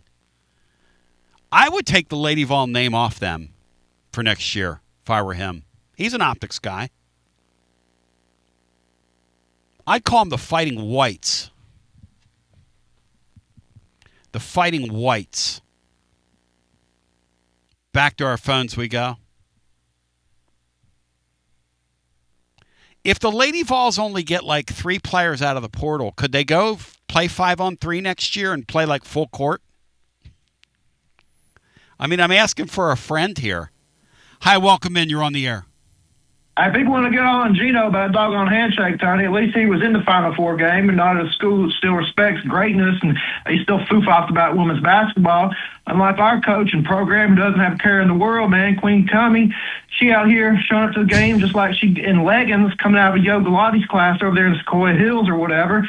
I mean, she ain't got to be bulky in style and fashion, but I mean, even Hillary Clinton stole those pantsuits from Pat Summitt, bro. At least Pat was dressing professional for the job, and, you know, if a player says she's going to beat that ass, we know how that would have gone, and they out here got a Key and Peele skit going on, Tony, come to life, where Moki's going down our handshake line, handshaking everybody and dapping up her boy that she hires a week later who gets all the recruits. And now Queen Kimmy, she ain't even got a high school phenom or a single person on the roster. I mean, come on, man. After Pat Summitt lost that first game, Tony, she called her dad, and her dad said, if you want to go to the Kentucky Derby, you better not show up with some donkeys. You better get some race horses. And Tony, that lady Quinn Kimmy, she said she wants to go down a level and get some system players. Sounds like donkeys to me with less talented players and that system. The AD thinks that's okay. Man, he gave some of that baseball money to Lady Vols. And to what end, Tony? To kill 2 sports? He had to take the best 5 o'clock shadow this university's ever seen and push it out the door. By the way, Tony, it's Boy Billy, and I'm on. You are on it. That is word is bond, as they used to say in Detroit. That is incredible what you just brought to the table. Danny White killed 2 programs with 1 stone by being just an idiot. No offense to him. Hey, I got to get back to work, but in women's sports news, Angel Reese got traded to the Hawks, or to the female Hawks later. No, she didn't. Angel Reese got traded today, Bri. Is that true? Is Boy Billy breaking news? I think I saw that. I think I did see that. Bri, you got to come in and break it. It's WNBA stuff. You know we follow that here, especially Angel Reese. I mean, my gosh. I love me some Angel Reese. She's a perfect foil. Give it to me, Bri. She just got the Supermax. $1 million. What is it, Bri? Hit it. What's the word, Bri? Hit it. And then we go to the phones. Let me pull it up. She got traded to the Lady Hawks. That's what they ought to call that is what they ought to do. That's a great idea, Boy Billy. The Lady Sixers. The Sixers are getting a team. The Lady Lakers. That's a great idea. Why don't they do that? The Lady I don't Jazz. think you want to call a lady a bull, though. A Lady Bulls, I don't think I would do that. That would work. That's a term. Well, by the way, Laura says, Tony, I'm concerned about Boy Billy. I think he needs some oxygen after that.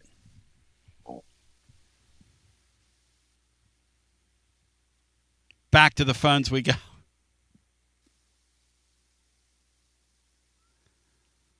Angel Goat Reese. I love Angel Reese. Looks like she's got that look about. Looks like a praying mantis almost. Awesome looking.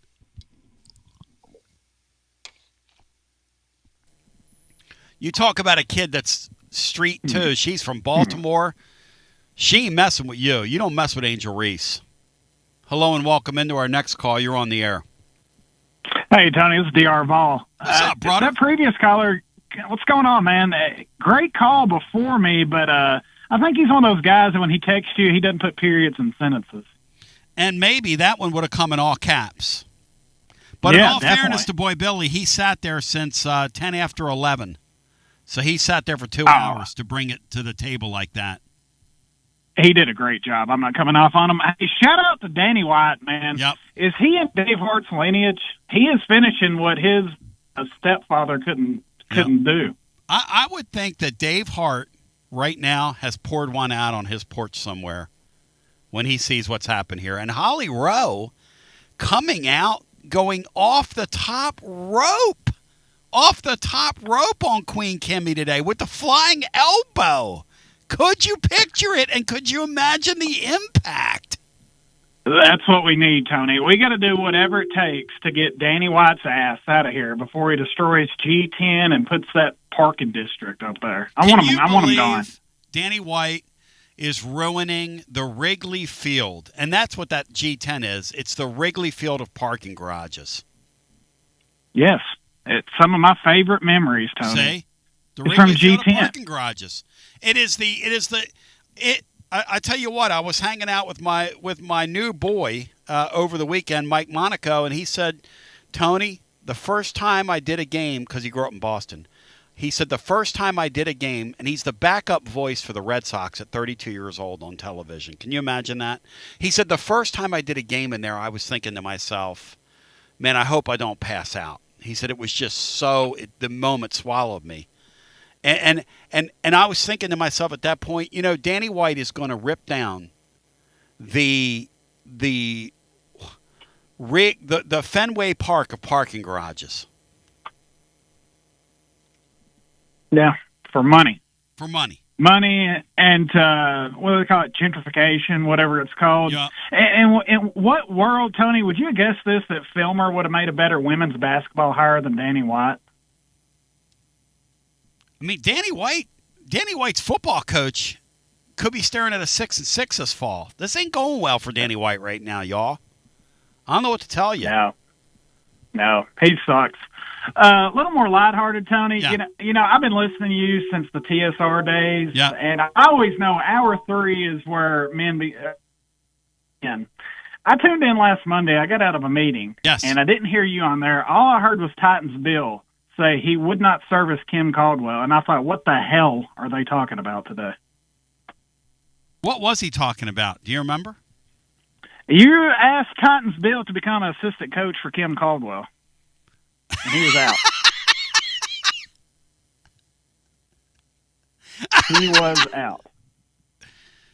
By the way, you'll be glad to know that Hewitt Pruitt's breaking news. The Danny Wood sign has already been shipped, and it's on its way. It's going to replace the Vols on the back there, back in that little area there, that little, I forget what that lot is called, but it connects the commuter parking. There's that little throughway back there. You know what I'm talking about. It's going to say Danny Wood up there.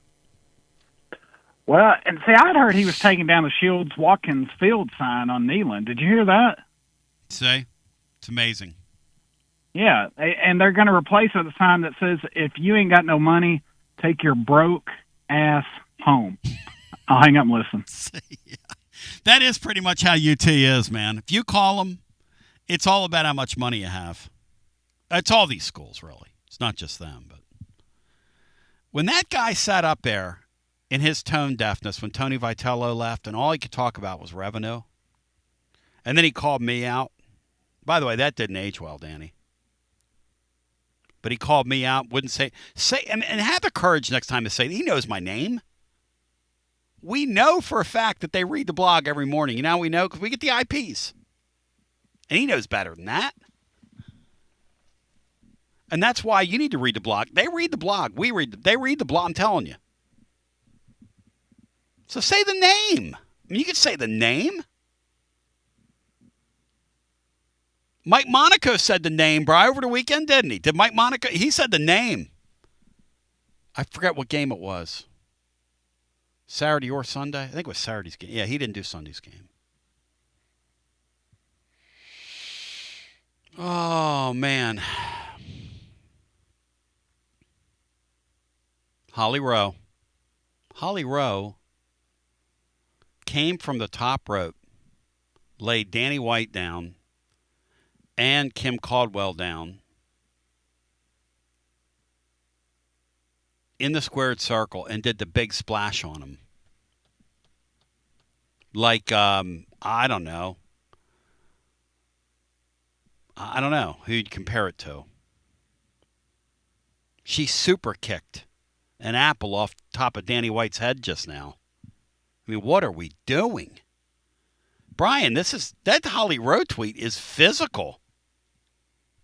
That isn't even verbal, Bri. It's already got less than an hour, and it's got 78,000, almost 80,000 views.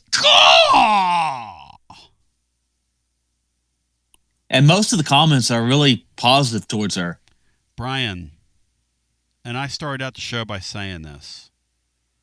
Those two fellers who work in local, and I love both those guys. Y'all, just because somebody spins you doesn't mean you have to take it. Hook, line, and sinker.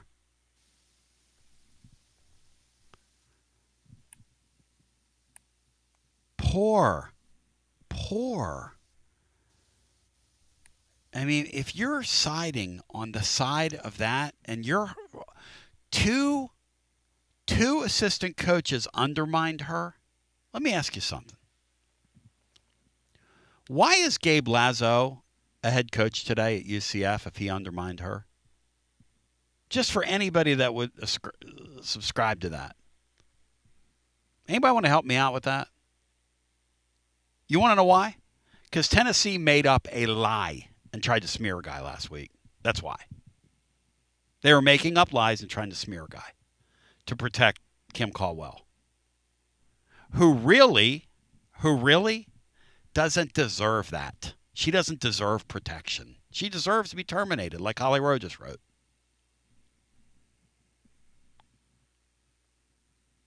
I mean, let me ask you something. You think somebody just brought Joan Cronin, okay? You think she'd put up with that? Let me help you out. No. I'm telling you, Danny White has destroyed. Good for Holly Rowe for saying it. He's destroyed Lady Vol basketball. And I'm not going to be a hypocrite. It's not something I watch night in and night out. It's not. But hell, man. Nobody wants to see that happen to a program at their alma mater. She says the following. What Danny White is allowing a present participle is the exact correct way of phrasing it.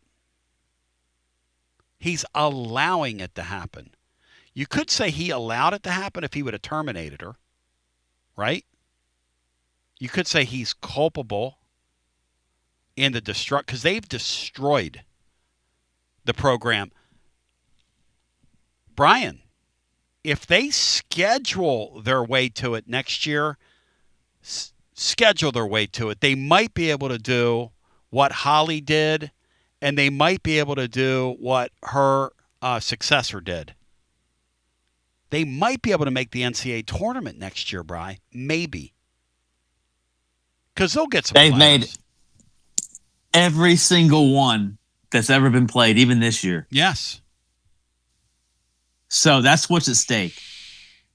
But really, they haven't been the same since the athletic departments were merged together. Yes. And I guess that was about a decade and a half ago. And like Valdad said, no matter where you stand on the women's basketball thing, they're a very special part of UT history. They are. It's immutable. It's indisputable. And look, Pat Summitt wasn't going to coach forever, you know, the health issue or not. I mean, we all know that. But to see it go And I understand, and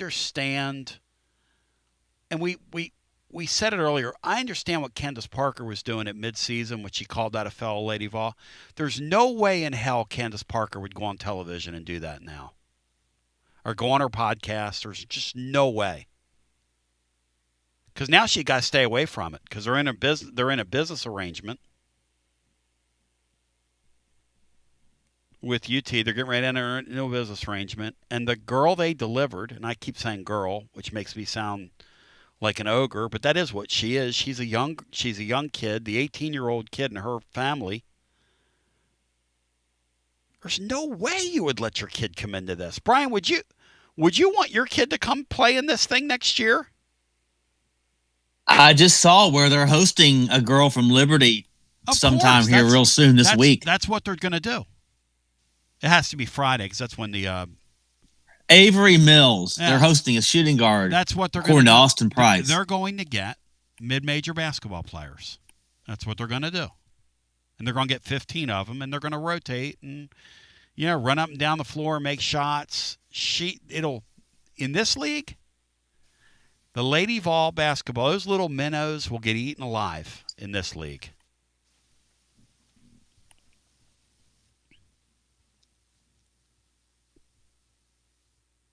But if Candace Parker, like Jonesy said, if she got up there and spoke the truth and said what she really thought, it would be game over for Adidas. They would blow the deal up.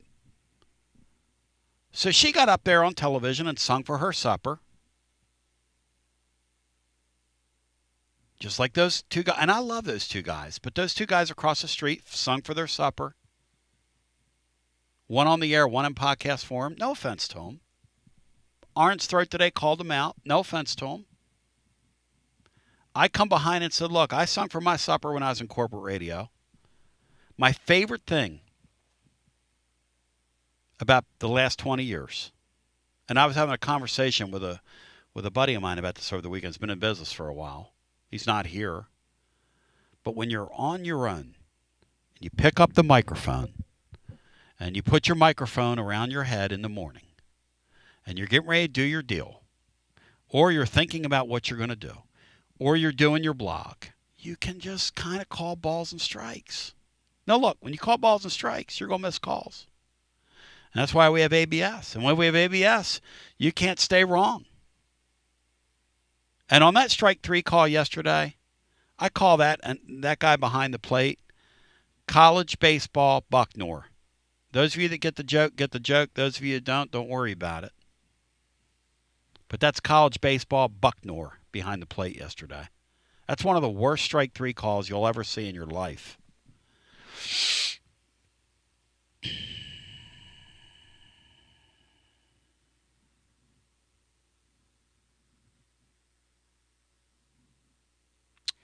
East Tennessee Weather Network said Barnes goes and gets a kid from Belmont, and Tony loses his mind. Kim gets a girl from Liberty, and Tony criticizes her for bringing in mid-major talent. Shake my head. East Tennessee Weather Network, you're illiterate if you really believe what you just wrote. That's the dumbest thing I've ever. You're a sports illiterate. What in the hell are you talking about? Do you realize that Lumblade guy was being recruited by Florida, Duke, and the Vols, and Vanderbilt? You damn moron, fool, clown. What in the hell are you talking about? Do you have a brain in your head? Are you Jason Baum? Are you one of Danny? Because you're allowed to be in here. Are you one of like Danny White's henchmen? What are you talking about, man? What are you talking about? Kim Caldwell is going to stock her roster with a bunch of minnows and try to swim with the Sharks. Brian, can she do it? Will she win? Will she win?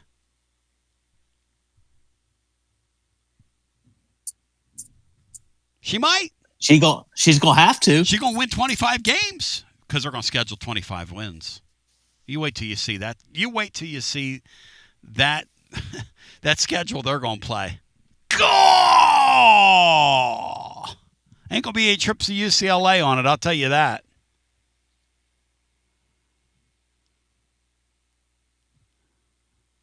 I mean, come on now.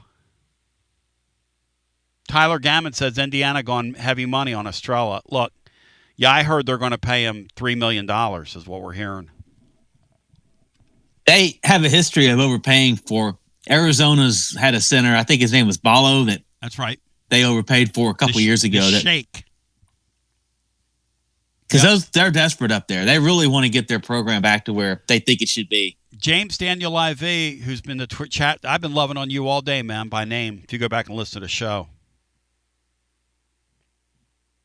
I said Tennessee's willing to pay him $1.5 million, and James Daniel said they'll never keep him. And he was right on Estrella. One thing about me is I don't have to be right. I'm not like Danny White. I don't have to be right. We're going to lay it out here every day. We're going to talk about it. We're going to do what we're going to do.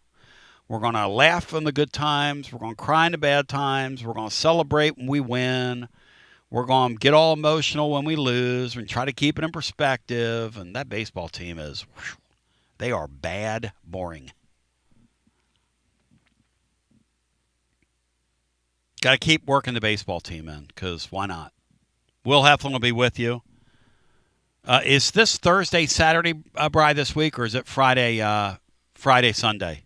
What are we in? I think it's Friday through Sunday. I think the Vols go to Mississippi State and sweep them, Bri. Can I get a witness? 6 straight losses. I don't think they could sweep a floor. I'd settle for just hanging on to 1 5-run lead. If they get, assuming they can even get close to that.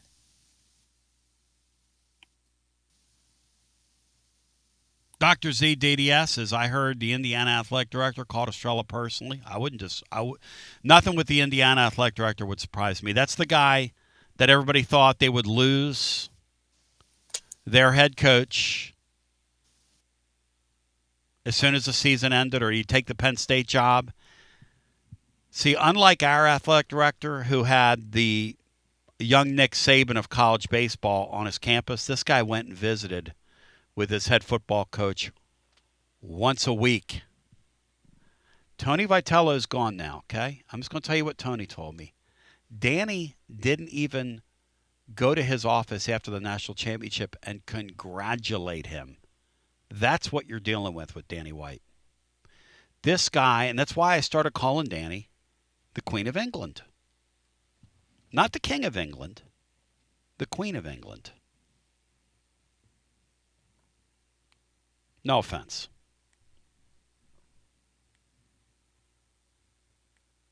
Vol Titans 8 says, can we invent any more ways to lose in baseball this year? Brian, I'll give these guys credit. They have found some really creative ways to lose games. They couldn't close a drawer and they couldn't sweep a floor. That ball that was hit in the infield yesterday, which is a play you absolutely have to make if you're going to be a winning baseball team, and it pulls a runner off the base, you just got to make the play there. Well, how many different infielders are they going to try? I mean, they have nobody has a set position, it seems like. I mean, this James Daniel guy, bro, I blocked him for 24 hours on a post-game show the other night. And now I'm loving on the guy. I mean, you just don't know what you're going to get on this show. But I do promise you this. We're going to do our best to dig, so for information, and we're also going to be damn entertaining doing it. You're going to get that. Back to our phones we go.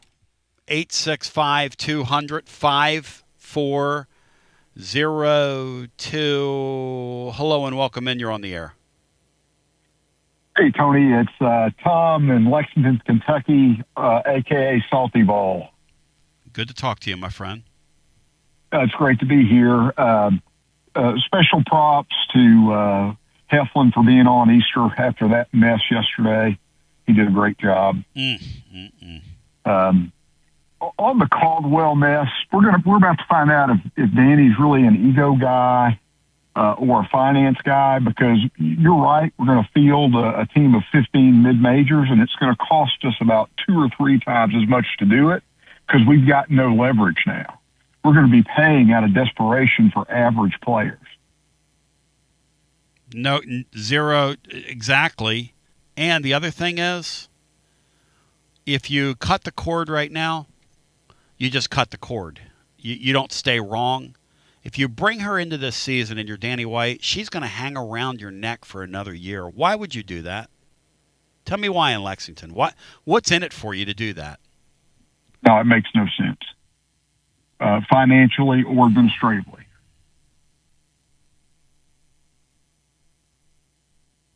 So the real reason I called, Tony, is because I lost my mind a couple of times over the weekend, like a lot of folks probably did.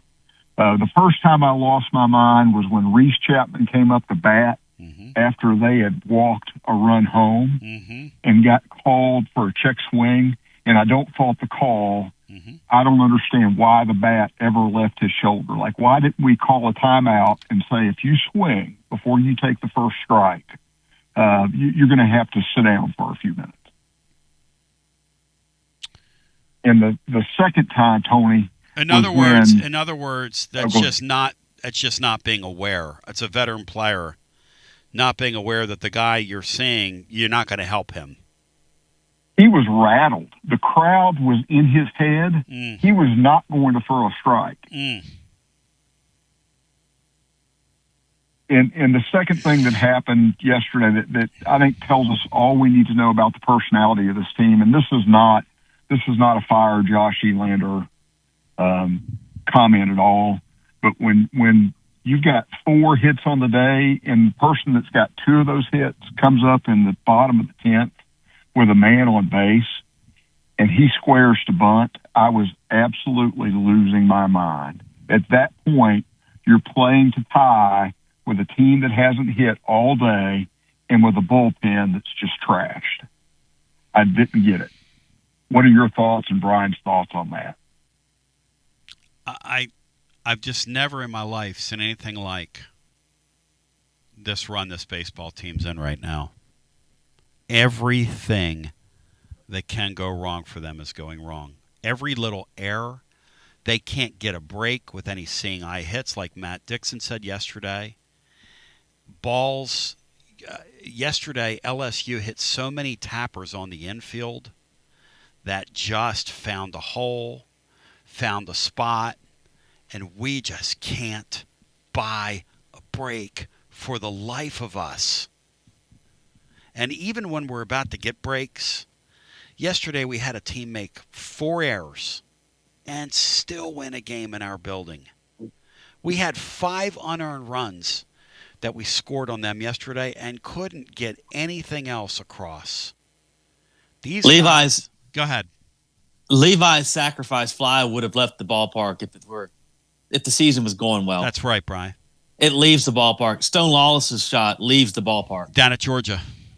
Yeah. Yep. Total Well, losers. to me, it's just sorry, Tony. No, they're just losers. Yeah, to me, it's a loser call to bunt there, too. It's the only guy. He's had 2 hits, and you got a guy on first. I understand you're being conservative. You just want to get him to second base, but that just killed me. Based on the season we've had so far, it just felt like a really bad call. The only other thing I'll say is at this point with Holly Rowe's tweet, I think that Don Day better get involved and they better get out ahead of this. But we need to hear something publicly from the university because this is just it's an embarrassment and it's going to become a bigger embarrassment if they don't get ahead of it. But somebody over his head better recognize it pretty quickly and at least make a statement. Thank you, my friend. Good talking to you. Yeah, this is the kind of stuff that Danny White hates too, man. The optics. He's an optics guy. Remember that. And with him, when you lose the optics,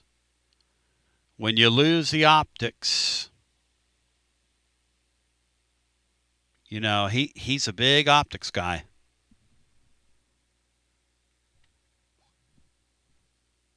It's weird. It's like our guy that emailed me who's involved in everything at Tennessee in terms of funding things, and the whole Cherokee Country Club scene texted me and said, it's funny how it slides over to your whole athletic department when it starts to slide.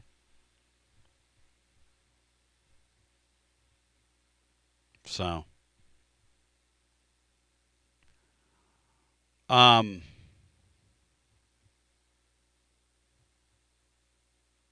people are asking, do I believe Tennessee's involved with Juke Harris from Wake Forest? The answer is yes. They have been. They want to be. What they've tried to sell Juke Harris the entire time is they've tried to sell him that he could be like the kid from Vanderbilt this year. I mean, I'm sorry, the kid from Alabama. This is the new thing now, because there's two of these guys Tennessee's chasing. Older type players. If you come here, you will greatly improve your draft stock, and we can make you. My brain is mush right now after talking for so much. Brian, who's the kid from Alabama I'm thinking about? The really skilled kid who's got the cool name. He helped himself this year, and it's going to be a top of the mark draft pick. He basically changed his life by going back to college basketball for a year. Can somebody help me out with who I'm? You talk about post player? No. Somebody help me out here. LeBaron Philon? No. Philon. That's him. Philon. Philon was a back of the first round guy last year. Alabama paid him to come back, and they blew up. Are the Vols going after Juke Harris? Yes, they are, is the short answer to that. Tony, have you heard about what's going on with Chaz Coleman? I have not.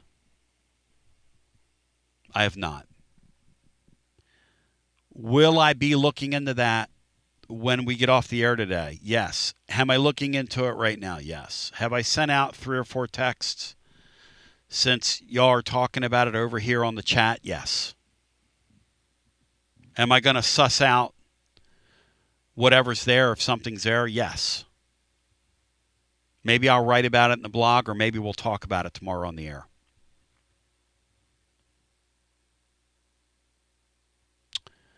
Back to our phones. Dave says he knows 100% that it's not happening. To Dave, I'll say this.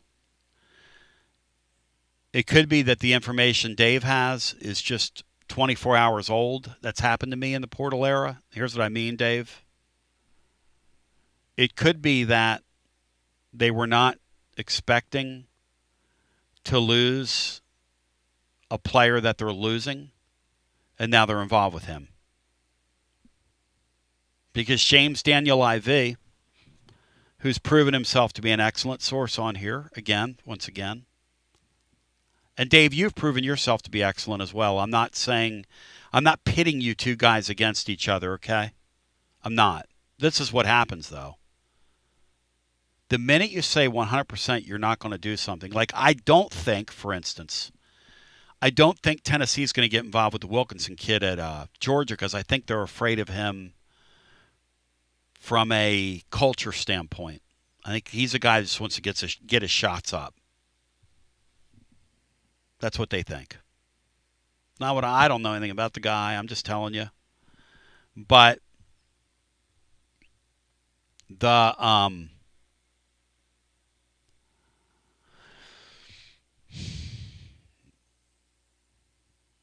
And Negadave's reporting the Vols are going to be a player for Brandon Garrison from Kentucky. I think that's possible as well. I put them both in the possible category. But the Harris, who I like to call Juke Harris, that's a guy they've been involved with since late January. I'm going to be honest with you here. And that's a shame for Steve Forbes. He's sitting over there at Wake Forest, and they can't compete. Jokey, jokey, jokey, jokey, jokey, jokey, jokey, jokey, jokey, jokey. Big Beef says, Tony, you're the man. Beef, thanks for saying that, bro. My inner person at times is very rough on myself, so I need to hear a good compliment. I had a few moments with myself over the weekend. The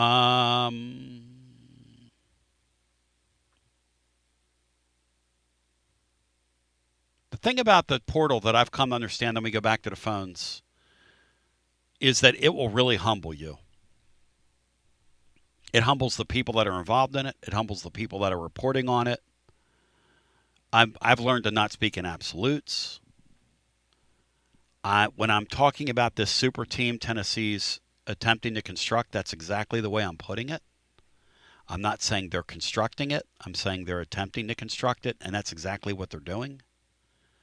When I tell you I believe Tennessee's got $17 to $20 million to play with, I believe that's the number. When I told you last week that I thought Estrella was a flight risk, that's how I wrote it.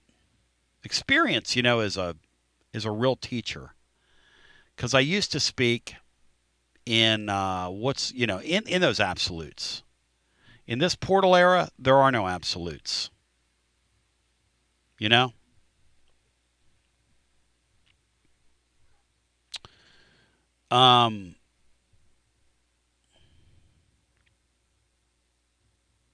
Hewitt Pruitt says he always thinks of Josh Heupel's name, Brian, as Josh Heupel. JA''SHUEPEL. Brian, do you do that with certain names where you think like this Drew Karras? When I hear his name, I think of Drew Karras. Do you do that with certain names, Brian? Yeah, you think you hear something and it sounds really close, but it's not even related to what his real name is. Right. Drew Except Karras. It sounds like it is. Drew Karras, if they get him, will be Drew Karras to me. I'll go, man, Karras really frustrated me tonight. Sounds like you're saying carrots.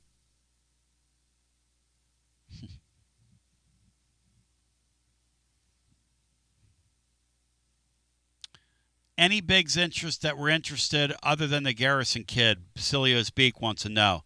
Yes. There are 2 kids in the Big 12 Tennessee's involved with. Let's go to the phones. People keep bringing up a certain player, and I keep ignoring it.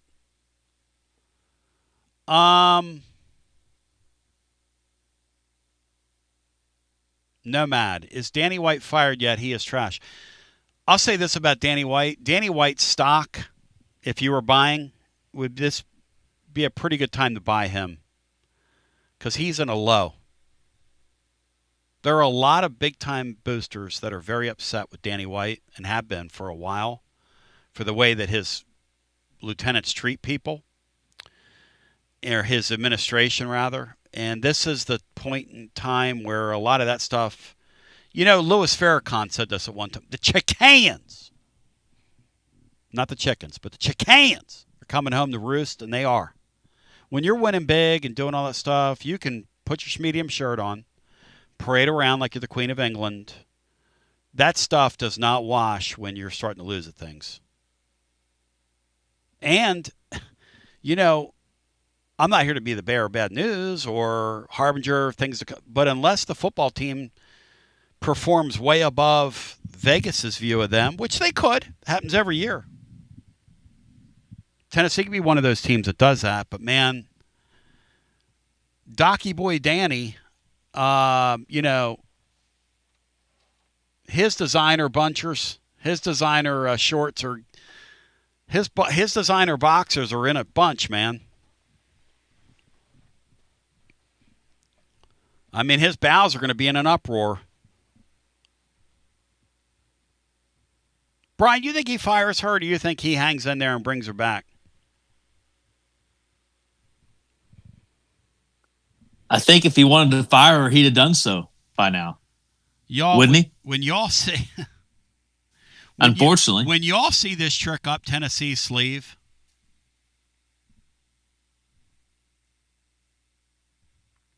what's that song we did? It's got the trick up my sleeve. I got a wild card up my sleeve. Love makes me a lemon. Mix 'em in my dreams. That's a song that goes. Da-na-na-na-na-na-na. That's Miranda Lambert. We do that song. Brad goes. Let's see. Bluebird, I think.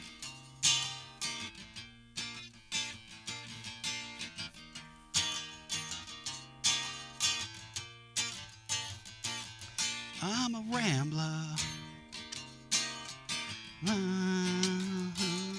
That is how that song goes, right, Bri? It's like in G minor, or it's E flat or E flat or C minor, your choice. Two ways to think about all that stuff. You can either play off that relative minor, and that sounds pretty, even if it's an E flat. You can play off a fourth, a fifth. You can do a lot of things. But yeah, I expect the basketball team right now to carry the day next year for that roster, for the program. And I'm not saying I'm out on baseball, but I'm telling you this. If they can't scratch into the NCAA tourney, they're going to get cool. They're going to cool off. I mean, people don't want to hear that. You know what else is going to happen? Yeah. Is that other teams are going to try to pick current players off the roster. Well, that's exactly the we point. think might be pretty good. Here's the thing. How'd they get all these great pitchers? Because Frank Anderson was here.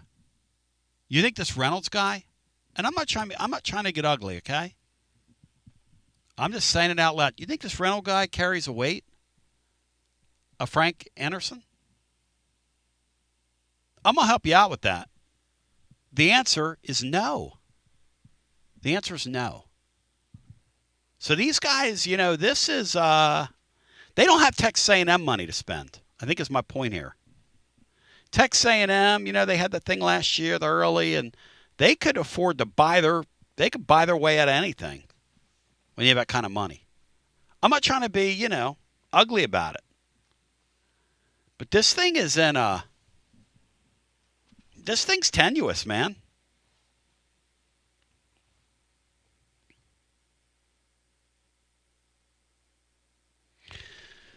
Negative with the ultimate and interesting comments. It seems like a contradiction in terms with Negative. He says, I can't stand the current state of college sports. It pisses me off because I'm the ultimate loyalty guy, Bri. Do you think somebody hijacked his account to put that down before we go to the phones? Negative's a loyalty guy? Hello and welcome in. You're on the air. Maybe a loyalty. Maybe that's what he's talking about. Hello and welcome in. You're on the air. Hi. It's hard to be loyal to this team, this baseball team. That's for sure. It's Music City Sam. What's up, Tony? Sammy, this baseball team, buddy, they know how to make you cuss on Easter Sunday. Well, I cannot wait till tomorrow. I'm going to be walking the grounds of Augusta National. You can't have your phone, and I won't have to hear anything about how bad our athletic department. God bless you. I am so jealous. Anybody listen to me? If you're even close, anywhere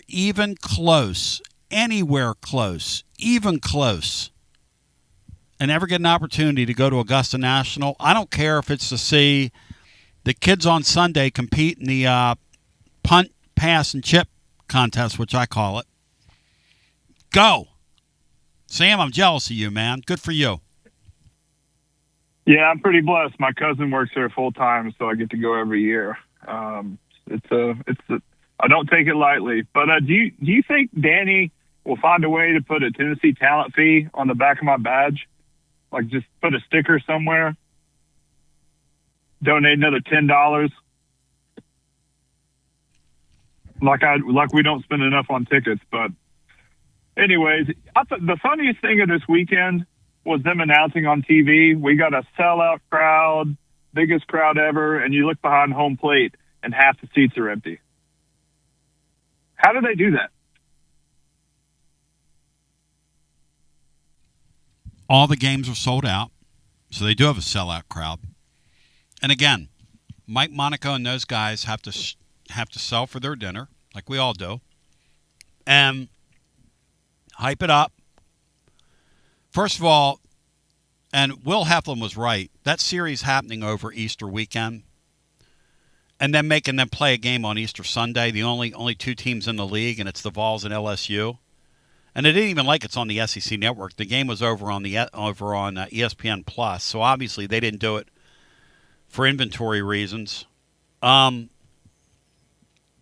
some curious scheduling. If they had gone Thursday through Saturday, they probably would have gotten better crowds.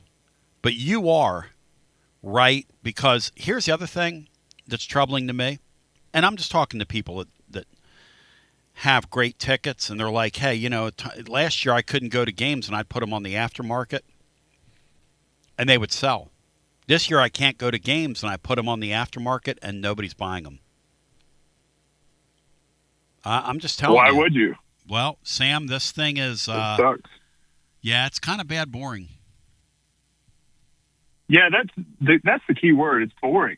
I was watching with my parents, and I hate to be cynical. Well, you know me. I don't like to be cynical at all. I said, watch this, Mom. This guy strike out, and then the next two guys will pop out on the first two pitches in the ninth inning. And it's sure enough, they did. And it's just clockwork. I don't know how they got in this rut, but it's bad when you can call what's going to happen, and it pretty much exactly happens. Well, I'll tell them myself. Friday night, I went down to the Tennessee Smokies season opener. That's where I was. And I was down there with my family, enjoying the night. And and just enjoying my time with my kids and the beautiful night at the ballpark. And I'm following the Vols on my phone. Not watching it, just following the game cast. Got it propped up, the way you prop your phone up. And we're out there in their little picnic area, out down the left field line. It's just that stadium's just so well done, and it's just such a great product. And they really know how to treat people. And just like Tennessee baseball, the Vols, it's an awesome field and great product to go to. But that, sure enough, when they took that lead late in that game, and they brought Arvidsson in, which is the perfect move, it's the right move to make, and he walks that first batter, Sam, I turned to Laura and I said, here it comes. She said, what do you mean? I said, they were up 3 or 4 runs, Bri. It was 4-1, right, Bri? What was the score then? I think it was 4-1. Yeah, 4-1. I said, it's 4-1. They just walked the first batter. She said, well, that's no problem. I looked at her, I said, they just walked second batter. You know what she said to me, Sam? That's a problem. Here it comes. I mean, Sam, Sunday, we're sitting around the house, and like you with your mom, we're sitting around the house, and like my son's girlfriend, Emma, she went to UVA. She's a Virginia grad, right? So we ripped her heart out a couple weeks ago. She's a sportswoman. She follows sports too. And she says, oh, that's Blanco from Virginia. I'm like, yeah, that's right. That's Blanco from Virginia. And I say to her, when we took that 5-0 lead, I said, boy, LSU's got us right where they want us. She says, what kind of comment is that? I said, watch a game. The last thing Tennessee needs is to be up 5-0 in the middle innings. That's a little bit of a problem. It's something you should never utter in a baseball game. Ever. Yes. I mean, that Derek Curiel grand slam, on the replay, when you look at it from the side view, he looks like he pops it up to the infield, and it still goes out. And that's the stuff that's happening with this team. And I don't Tennessee's know hitters crush balls, and they stay in the ballpark somehow. Yeah. What I fear is, because you're getting really good outings from your starting pitchers, is when do they start to lose that ump to give those outings that they're giving? Because what else are you supposed to do as a starting pitcher to get your team up 5-1, 5-0, and then just watch them implode? That's got to wear on them. They don't lose their They don't lose their umph. I hope not. No. I hope not. But I never thought They're trying to get drafted someday. Yeah. On a side note, I never thought you could have a team where you have 0 players. And to keep that person as coach is unfathomable. Who would donate to that? That's what I'm not getting. Mm-hmm. What's their budget going to be like for this year? $500,000? It's amazing. I don't know. I don't either. Appreciate when you. When you've Thank got you. positive Sam saying this stuff, you've really done something. That's for sure. Well, but I'm going to go enjoy the Masters and get off here and listen. Love you, See brother. guys. Hey, who do you like at the Masters this week? Let's see. Tiger Woods tow truck. That's the next Basilio name. No, I'm going Colin Morikawa. That's my. Wow, I like it, man. Yeah, that's my dark horse. Hey, every night this week, Laura and I go on YouTube and watch a past Masters. And we pick a random one that we just don't even remember. All those films exist, and they're beautiful, full color, beautiful. Seeing a young 32-year-old Jack Nicklaus out there last night, along with a bunch of guys that we don't remember their names, which is kind of neat. But thank you, brother. Good talking to you. I live in a golf household. I'm not a big golf fan, but she will sit there and watch. Pete Thamel reporting that Carolina has gone way, way off the board for their hire. North Carolina. Billy Donovan? Guess again. I'll tell you what. Don't look. Active NBA coach, Bri. Billy Donovan? No, I'm sorry. Was an NBA coach till a little while. Recently served head coach of the Nuggets, Bri. Also was with the Sacramento Kings, New York Knicks. George Karl. Mike Malone. Mike Malone. Graduate of Loyola, Maryland. Started his career at the Friends School of Baltimore as an assistant after playing at Loyola, Maryland. From there, he went to Oakland, home of the Oakland Oaks of the ABA. From there, he went to Providence. From there, he went to Manhattan, where he was a part of the Manhattan Project and Manhattan Transfer, which was produced by Jay Graydon. From there, he went to the New York Knicks, 2001 to 2005. Who would have been the head coach of the Knicks when he was there? Van Gundy, Bri, 21 to 05? Yeah, I think. 2008, 2005 to 2010, an assistant with the Cleveland Cadavers. Would have been LeBron James. Then for 1 year, he went to the Pellies as an assistant. I'm sorry, no. They were the New Orleans Hornets. A whole lot of renting and not buying. They were the New Orleans Hornets back then. My bad. Well, George Karl was actually a good guess because George Karl is a million years old, but he's from the UNC coaching tree.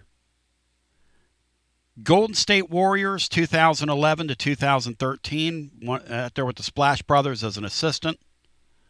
The Sacramento Queens, 2013-14. So 2015 to 2025, he won the World Championship with the Denver Nuggets, and he was recently fired. And now he's been coaching. And he has 2 children. He's never, ever, and I mean ever, been a head coach in college basketball. And he's going to get the North Carolina job.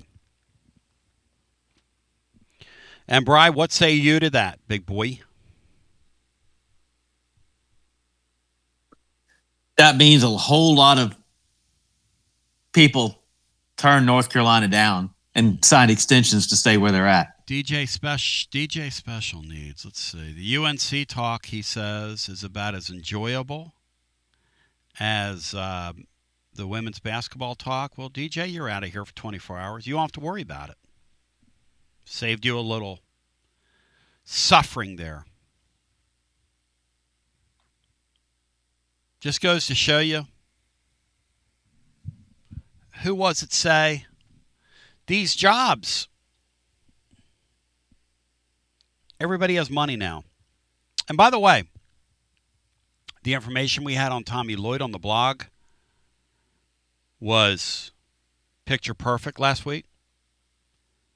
This Desiree Reed Francois must be a real piece of work. The coach at Missouri got her fired. They said either she goes or I goes. And Tommy Lloyd said the other day, either she goes or I goes, when they dangled that North Carolina job out in front of him, and the president stepped in and said, okay,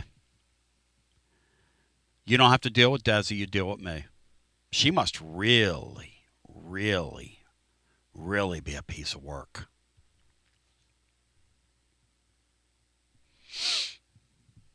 But DJ, you don't have to go home, but you can't stay here. Which is another great song. Let's see how that song goes. Let's say closing time. Let's see. That goes, let's see.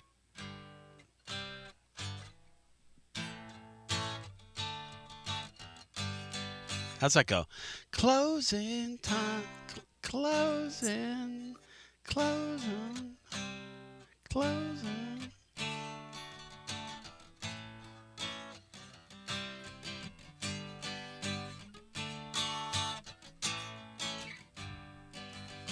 And then I think that means it's about time to close, Tom. And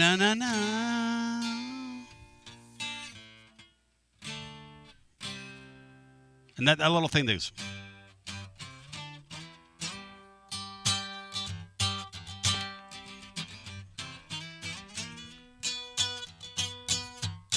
That's a great jam right there. Let's see.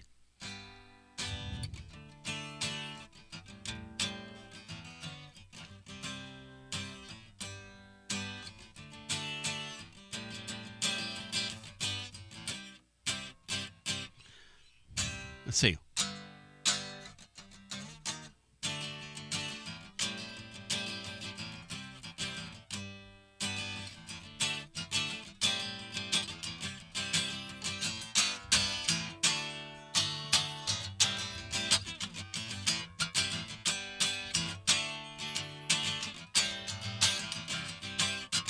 Not bad to pick a guitar up and get, get your brain aligned where you can hear those chords. That's not bad, T. Let's go back to the phones.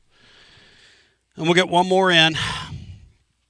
But closing time is a good little jam right there. Closing time. Let's see, that was a Semisonic. And the guy that wrote that song is now a pretty good producer, if there is such a thing. But that was when rock was rock. You could rock and rock back then. Closing time is a good little jam right there, man. Bri, did you like that song? I could take or leave it. I know who I want to take me home. And it had that little, no, Zach, it's not that. It's got that little turnaround in it, too. That goes from E minor to B flat to A flat down to something. Do do do do do do do do do do do do do do. That's really pretty too. That little turnaround they put in that. But let's go to the phones. Yeah, REM. Somebody else. I love REM stuff. Let's get our next call in. Hello and welcome. You're on the air. Gino Muppet. And that, ladies and gentlemen, will be our final call of the day. Brian, your thought on our final call? You just had to take one more, didn't you?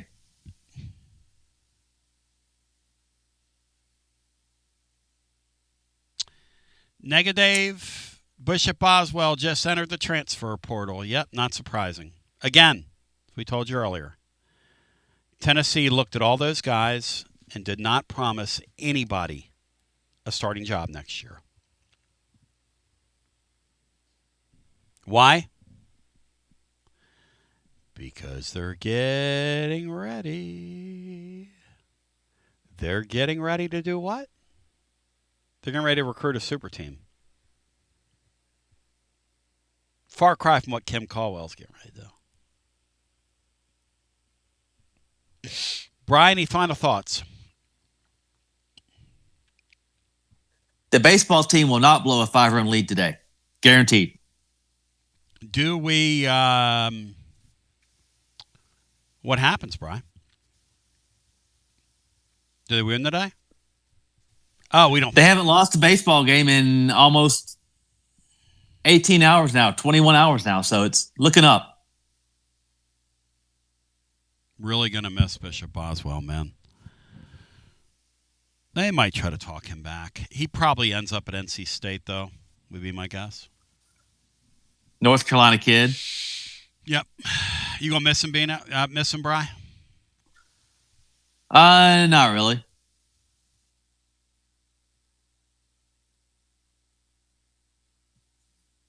Coastal Vol, Bishop, Bon Voyage. Well,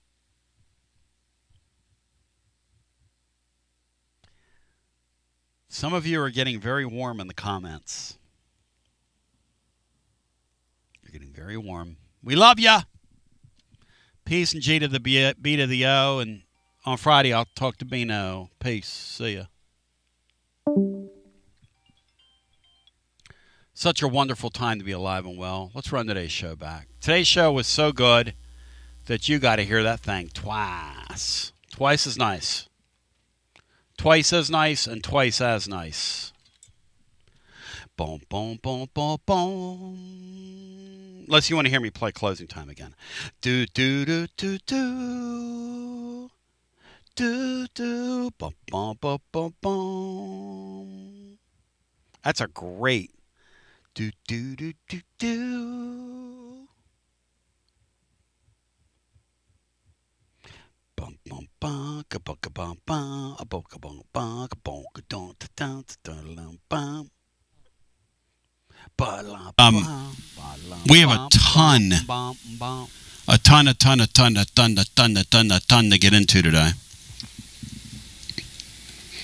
But Jeremy Kimbrell, here's a quick story for you. He saw our work order last night, middle of the night. 1:30 in the morning, I start hearing beep, beep, beep, beep, beep, beep, beep, beep, beep, beep. What that is in our studio, when the power goes out in our house, we have battery backups, but the battery backups only last for a certain amount of time. And then they start beeping at you. And so whoa, okay. And so in the middle of the night, the battery backups were going beep, beep, beep, beep, beep, beep, beep, that kind of thing.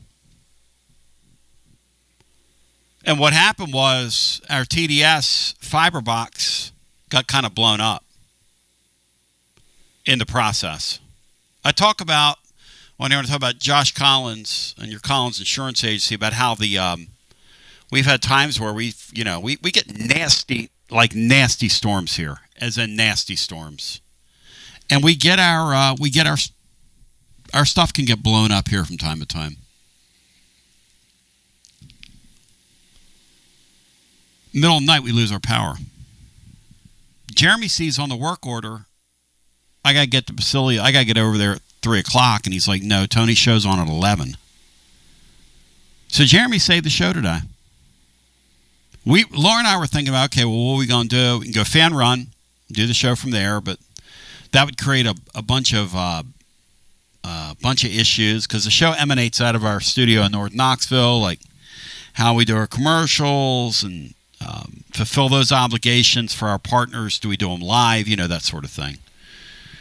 And I was getting ready to call Ryan and, make arrangements when tap, tap, tap at the door, 9 o'clock in the morning. There's my man right there, saving the day, Jeremy Kimbrell, who I wish we could bring out of the bullpen to put the fires out for our baseball Vols, who love them, like them, lump them, whatever you want to do with them. Those guys are some straight losers. You talk about a team that's got some loser energy around them. Wow. And I'll tell you something. Dave said it yesterday on the air, and he's right. The level of play in the SEC in these sports right now is slipping. Can we admit that? There's an article today at On 3. Brian Hartman, as I bring you in, how long's it been, Bryce, since we've won an SEC, since the SEC's won a football natty after that string of all those natties? Well, this will be the first time in 9 years that the SEC won't have a football national champion or a men's or women's national champion. That's right. Because, that snuck by me that UCLA is a Big Ten team now, which is a very odd thing to say. So all of a sudden, and this is a story, and we're going to attempt to get him on this week, but our man from over at On 3 wrote a really good piece today talking about, there's so much to discuss today, because I want to get into the baseball thing, obviously. Man, I really want to get into this Lady Vol thing because it's a mess. I want to get into the quarterback battle over at UT because GMAC has not had a good spring at all. I'm just, I don't know what the deal is. They don't know what the deal is, but he's just not an Orange Throat talked about it today, but he just hasn't been good. It doesn't mean he won't be good. It just means that he just hasn't had a good spring. And you see, our job here is to discuss it. But he just hasn't had a good spring.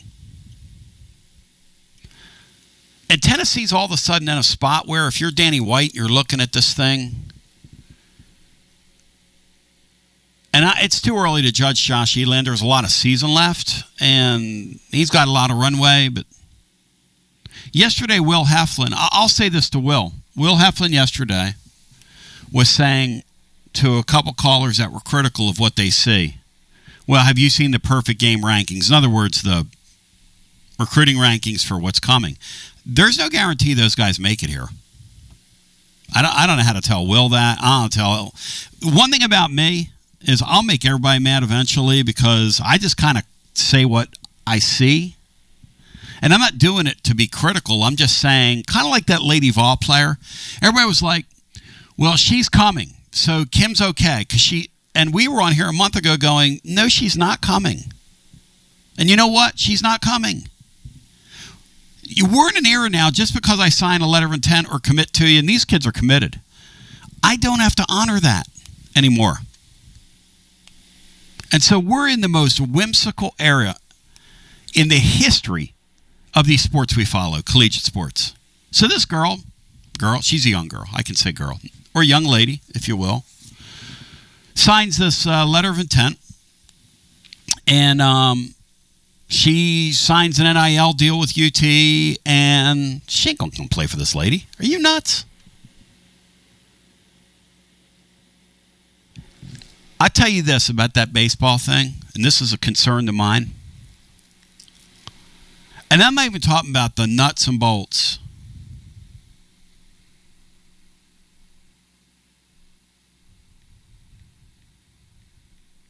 I'm not even talking about the nuts and bolts of the whole baseball thing. I'm talking about the energy. Why were people attracted to Tennessee basketball? I mean, Tennessee baseball under, I'm thinking about what's going to happen in the portal. We have so much to talk about today. No Bino. He's on assignment, looking for his softball swing. Hope he finds it. But this baseball thing, I mean, I laugh as a reflex. Brian, have you ever, because I'm 59, been following sports since I was 9 religiously, like looking through media guides back in the day. When I was 10, 11, 12, I would mail away to teams all over the country. I've got on the other side of the glass here in a closet. Maybe one day I'll pull those out and do a little show and tell on the air. I've got all these things that I sent away for when I was a kid. I would take the directories of the teams that you would find in like Football Digest, Basketball Digest base, and I would write the teams. And I would say, please include...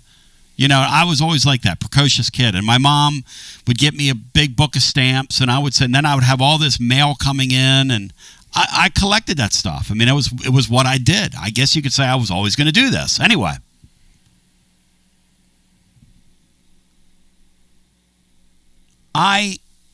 For the life of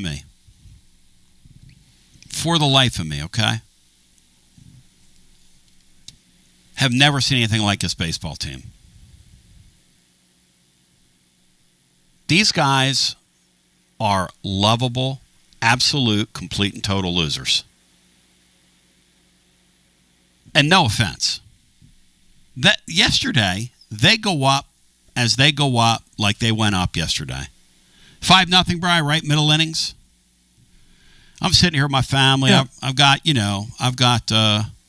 my daughter, her boyfriend, my son, his girlfriend. We're all sitting there, and they kind of half watch it. I watch it. I'm like, this game's over, and they go, yeah, Vols going to win. I said, no, Vols going to lose. LSU has them right where they want them now.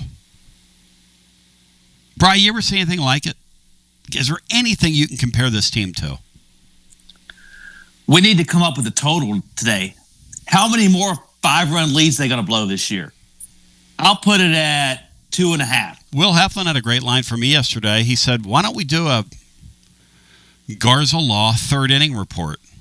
That way we can talk about wins. Now, keep in mind, all 5 runs were unearned, right? That we scored, yes. They had 3 hits Saturday night.